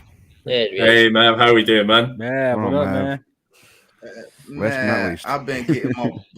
I've been getting my butt kicked by this fuel pump I've been putting in my truck since this morning. I had to go back up to the store like twice just to get it. I told everybody in the beginning of the show, don't worry. Yeah. So where's your fuel pump at? In the gas I figured tank? I'd bless y'all with my presence for it. Oh, I thought you might be trying to force your way out of the jets. Sir. I had to drop the whole gas tank. Mm-hmm. Oh, no. Hey, listen, Ron, you mind telling? Force the trade. Force the trade. That was Drew that was with me last night. Force that trade. 8-3 on Madden. Can you believe that? Get on. But I heard you guys. I was listening to you guys talk, man, and dude, like, that was a funny one, man. Let's punish the funny one. I like that. But I'm not even sure. Your audio is very choppy, just so you know. Mav, what was that, Mav? You cut out. Is it You're very choppy. You're very choppy right now, Mav. Yeah, we didn't catch a lot of what you said. Mm-hmm. Just let you know about it. And plus, you got very, very nice pearly whites. Can you hear me? Yeah, we can hear you. Just a little choppy, that's all. Can you hear me now? Yep. Yes, sir. Mm-hmm. I was just saying, man, that when you said punishing Amari to the Browns. Oh yeah. That's good. It might be. He goes it's what Dylan said in the chat earlier, Nick. Dylan was on you earlier, said he's going from a mid-tier quarterback to a low tier quarterback now, or a low mid-tier quarterback. It's almost like he's punishing for calling him Kirk Cousins. Yeah. He's going to play with Baker Mayfield. I think that's what Belichick does to his players. He sends them to the Browns when he's mad at them. Jamie Collins, that one year, he traded him straight to the Browns. Yeah. Oh, he sent I can't remember. He sent someone else there, like during the 2000s as well. One of our best players. I can't remember his name now, but he did the same thing. He has a habit of sending people to the Browns for them to go, okay, grass isn't greener on the other side. I'll come back.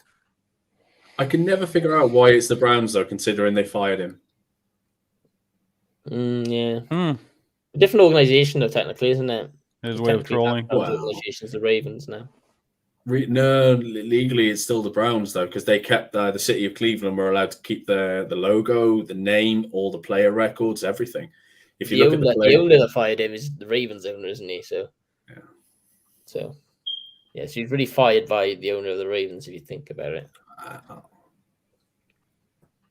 Nah, it's still Browns. I'm with Cleveland on that. Browns are the Browns are the Browns. Mhm. Yeah, we went over news, Mav. I know when we catch up on you, or you want to comment on anything in the news that we went through, or what?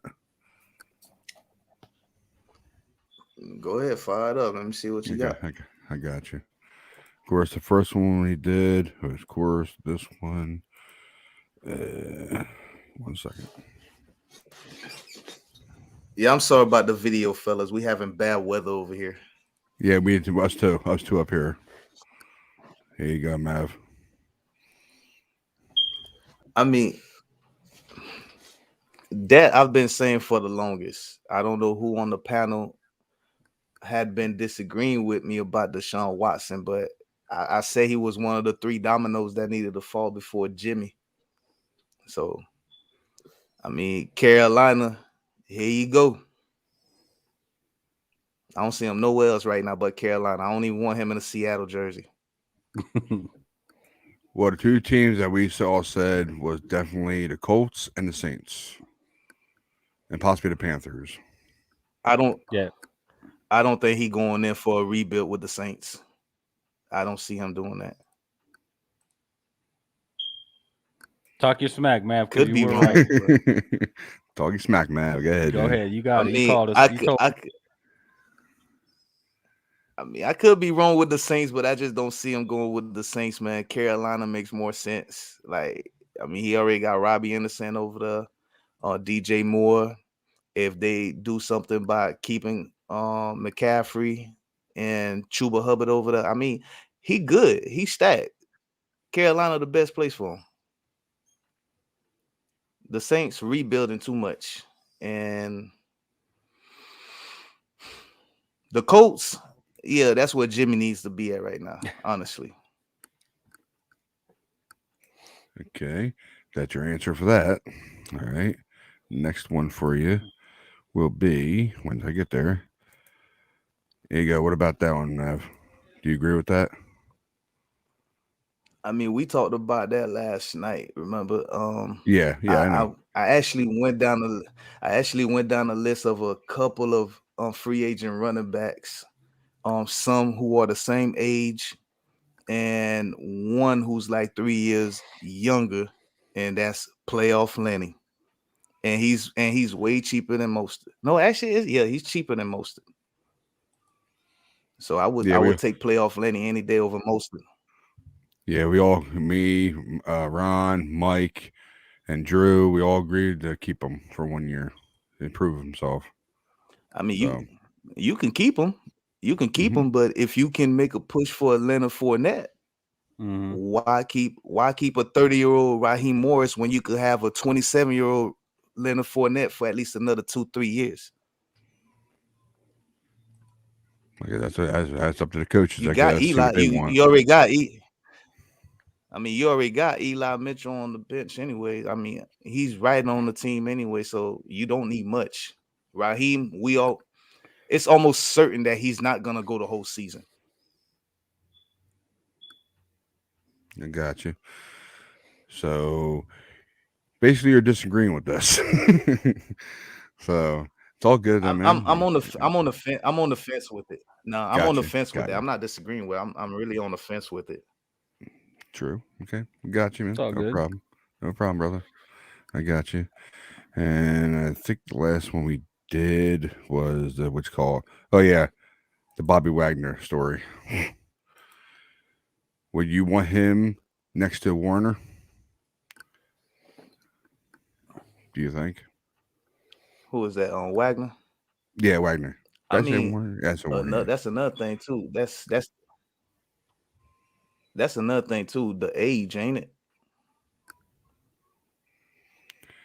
Oh, how old Wagner is? How old is he anyway?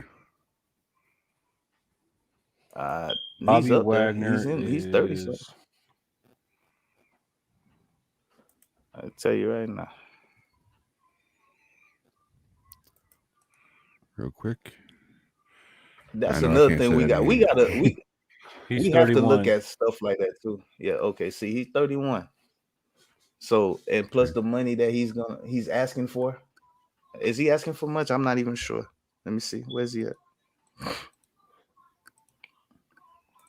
I'm sorry, I got this over the cap thing lined up in front of me, opened up in front of me here. Yeah.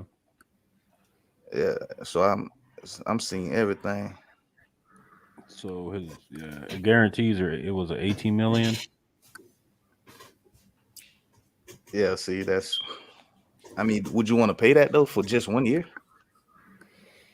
No, but I think we said earlier money wasn't an issue.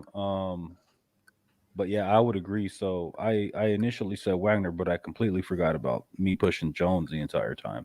I would go with Jones. Yeah, but remember I said DJ Jones pretty much financially played himself out of the 49ers future. I mean, they could Chandler still... Jones. Yeah, Chandler. Okay. Who is Kadar Hallman, I meant. Not sure. Supposedly we just re-signed him. K-A-apostrophe-D-A-R Hallman. Howlman. He must be he was on practice squad or something. Is he? He's a safety. I mean, we just re-signed him or something. That's what I was looking at last night. I was like, who is this guy? I've never heard of him. The dude that leaked the Trey Lance videos? Nah. The dude that leaked the Trey Lance videos was a wide receiver. Yeah. Kadar Hallman. Oh, didn't we picked him up late at the end of last season? He was a quiet signing because obviously it was coming towards the end, and we were all focused so heavily on Jimmy versus Trey. I think he played for the Packers. Yeah. Because I mean, from what I seen on his detail was that he mostly played, like, at least he played majority of his snaps on special teams last year.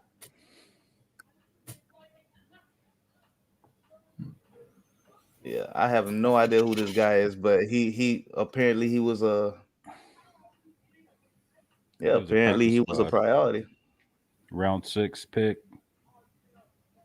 Toledo. That was news today for us. Slow news. No, that was last night. That came on last night. Yeah. Remember, I told you. Remember, I'm on this thing, the overthecap.com.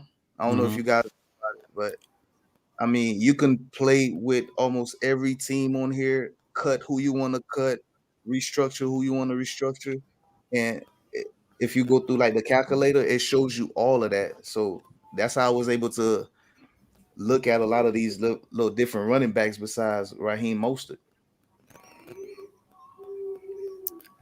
James White is even available, and he's cheap.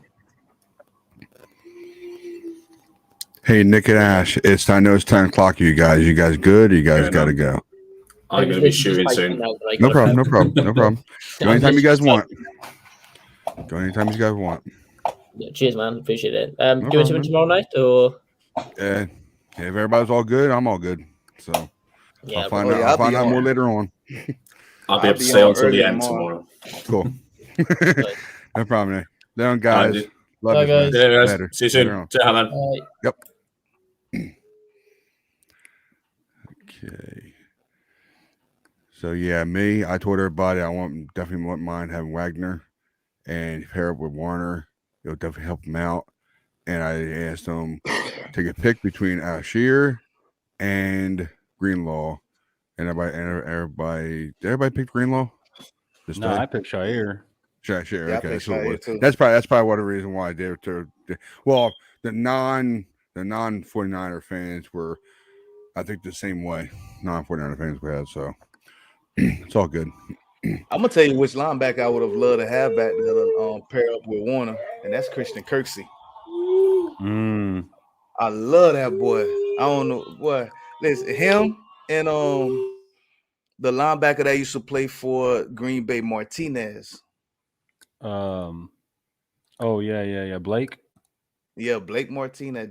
Listen, I don't think I've ever seen them two play together But I mean, I watch their games, dude. I mean, hey, listen, they all over the field, and that's the kind of linebackers we need. And you pair either one of them up with Warner back there, yeah. Martinez is with the Giants now, I believe. Yeah, he is. Yeah, but he he's is. a good player. Kersey just got re-signed by the Texans. I mean, $5 million. Can't beat that. Hey, Mav, you agree with all these 1-year signings, extensions? Or you would disagree with a couple of them or one of them? Do you think? Keep giving all these 1-year signing, 1-year extension just tells me one thing, bro. We don't have no money. Yep, exactly. Thank you. We don't have no money to build a team moving forward. Like we That's what I've been saying. I said when I saw this yesterday, I'm like, really, guys? Where are you getting all this money from that you're doing extensions for one more year? But then again, though, you got to look at who they give these 1-year signings to. Like Jermichael Hasty, unless he proves himself this year, he ain't coming back. Yeah. Maurice Hurst, Dude, he didn't play. Hurst never played the last 6 games. Last 6 games he never played. Yeah, and Nate Sutfield, I feel he might be one of these signees that rise along with Kyle Shanahan. Gotcha. Cause we know Kyle loves quarterbacks, so he might just be that one that just stick with him for like the next couple of 5 years. Yeah, that's what I was saying. He's like a player coach to me. Yeah. But these are all backups, though. I don't put too much dividends into the re-signings because they're not really big cap hits. The one I'm interested is, look at McGlinchey. I know they picked up his option. He's $10 million on the books this year. When we talk about where our money is going, D Ford's 4.6. Yeah. Go to overthecap.com right now. Yeah, that's where I'm at. I'm on the Niners roster. Okay. Yeah. What are you looking at? Now I was just looking at all free agents. But you're on the Niners, let me go there right now. Yep.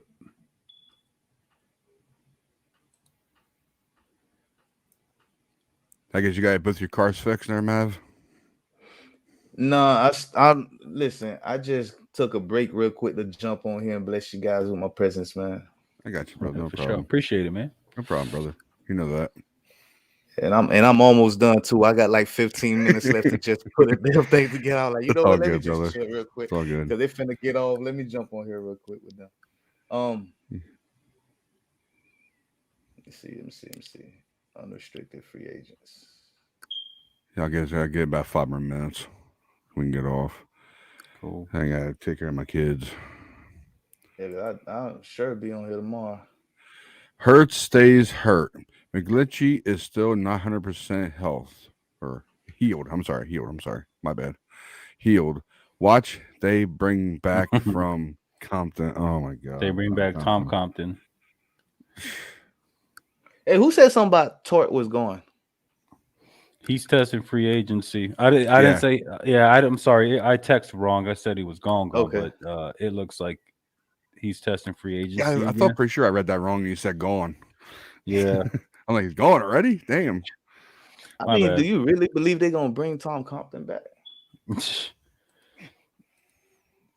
Well, then again, though, at one. Now let's say get somebody in free agent or free agency or a draft. Off his guard. The man is only 1 point. He's only $1 million, bro. Yeah. With like no guarantees. So yeah, I could see that. I could see them bringing back. Yeah. All these guys right now are real cheap. They really are. It's that damn Garoppolo salary that's just, and then Armstead. Yeah. They could restructure Armstead. I was about to say, how much is he getting, Armstead?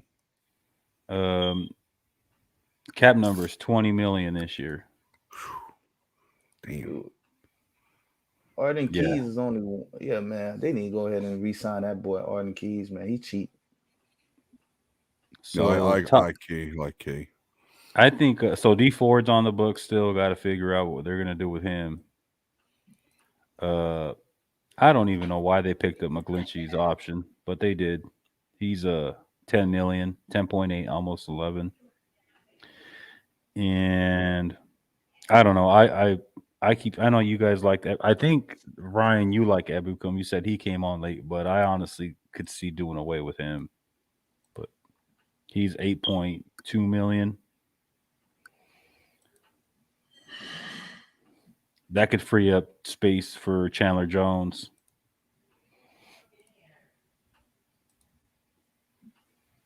Who if you what? Ebukum. Oh. Yeah, I became I can't say his name right. Yeah, I like him though. I do. I don't see no options on here, bro. But if they had to let him go to create some money, I guess I'm all for it. Then a choice. So we need money. Jimmy, 9 million Trent, Kittle, Warner, Armstead, salaries killing us. Mm-hmm. Right down the last word. That's going. Thanks, Pamela McQueen. Thank you.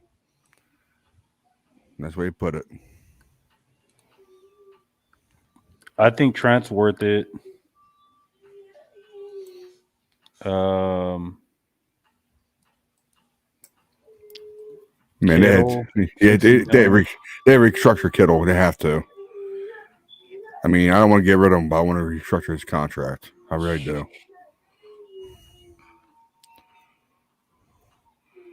The thing is, man, it's like you have to pay the man what he's worth, whether we're using him like that or not. Mm-hmm. That's the crazy part about it. Restructuring it, you're gonna have to give him at least. Put it this way: restructuring Kittle, you got to give him less years, more money. That's how I feel like. That's how he's gonna look at it. He's not gonna take more years and to stretch out the cap. I mean, he's not young anymore. If he gets one more injury, that might just be it. You know, just hey, the end of the line is pretty much coming. And I don't know. Yeah, because when did he get his contract signed? Was it in 2020? 2020. Right, Mav. Right. Appreciate it. Mm-hmm. So I think like priority would be to restructure Armstead's contract because you can save yourself about 10 million if you do that. Yeah. This year and next year, and 8 million the year after. Because he's a big piece of that cap.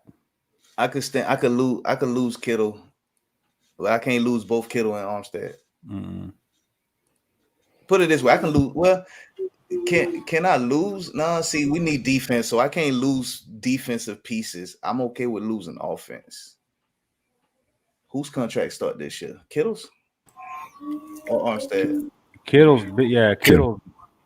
Well, both, but Kittle's is a big bulk this year. It's 16 million is a cap hit. That's what I'm saying. I could stand to lose Kittle because we got receivers. I don't see Trey Lance using the middle too often unless he has Kittle. But Armstead is a big piece of the defense too. Now, if we lose that, then you have to find something to replace him. With Kittle, you have cheaper options to go out there to replace Kittle and be fine with the way the offense needs to move forward. I got less than 5 minutes, guys. That's all good, man. Unless you want to go off now, it's up to you. No, we can cut out. All right, cool. All right. If you guys are welcome, we're back tomorrow afternoon. Whenever you guys are good. All right, man. All right. Yes, sir. I'll be back on here early tomorrow. All right, man. Cool. See you guys tomorrow. Right. Love you guys. Later on. Okay, I'm back with speakers. Okay, I want to thank everybody for coming in here, and I'm going to do the right way here. Here we go. Thank you for watching the Faithful Empire podcast. All right. And let me see if I get this right. All right. Make sure I got my stuff here. Get them all down. All right. Where are we? Here we go. I want to thank all the guys that were in here. We had up to 8 guys in today. And I thank you very much for coming in here. All right. Of course, I want to thank Mike and Drew for coming in here, doing your thing. And of course, the guys over there in UK. Definitely want to thank, if I can remember their names right now. I know Freddie was definitely one of them. And then, of course, I can't remember these names. I got all these names I got to remember. I know Freddie was definitely one of them. Dylan was the other one. Dylan. That's Ashley's friend. And Ashley, definitely want to thank Ashley. And, of course, Nick Welsh, the latecomer in. Thanks for coming in, Welsh. Thanks, man. Thank you. Thank you very much, man. And don't worry, we're keeping high hopes for you. All right? About your MS. Keep fighting, man. Keep on fighting. All right? So, I want to thank everybody for watching the Red and Gold 24/7. And a special shout out, of course, goes to Chuck and Peter. That I know they couldn't make it, so it's all good. And basically, I'm going to go out with a bang, and we'll see. We'll be back here tomorrow afternoon, 3 p.m. Eastern. All right, and of course, it's the Faithful Empire. I know I said Red and Gold 24/7, but you know, I'm used to saying it so much. But it is the Faithful Empire for the weekends. All right. I want to thank everybody for coming in here. Thank you. Thank you so much. So I'm gonna go out with a bang, like I always do. All right. Get my stuff ready. And we will see you tomorrow. Keep the faith. Never lose the hope, guys. All right. We're out of here. Later.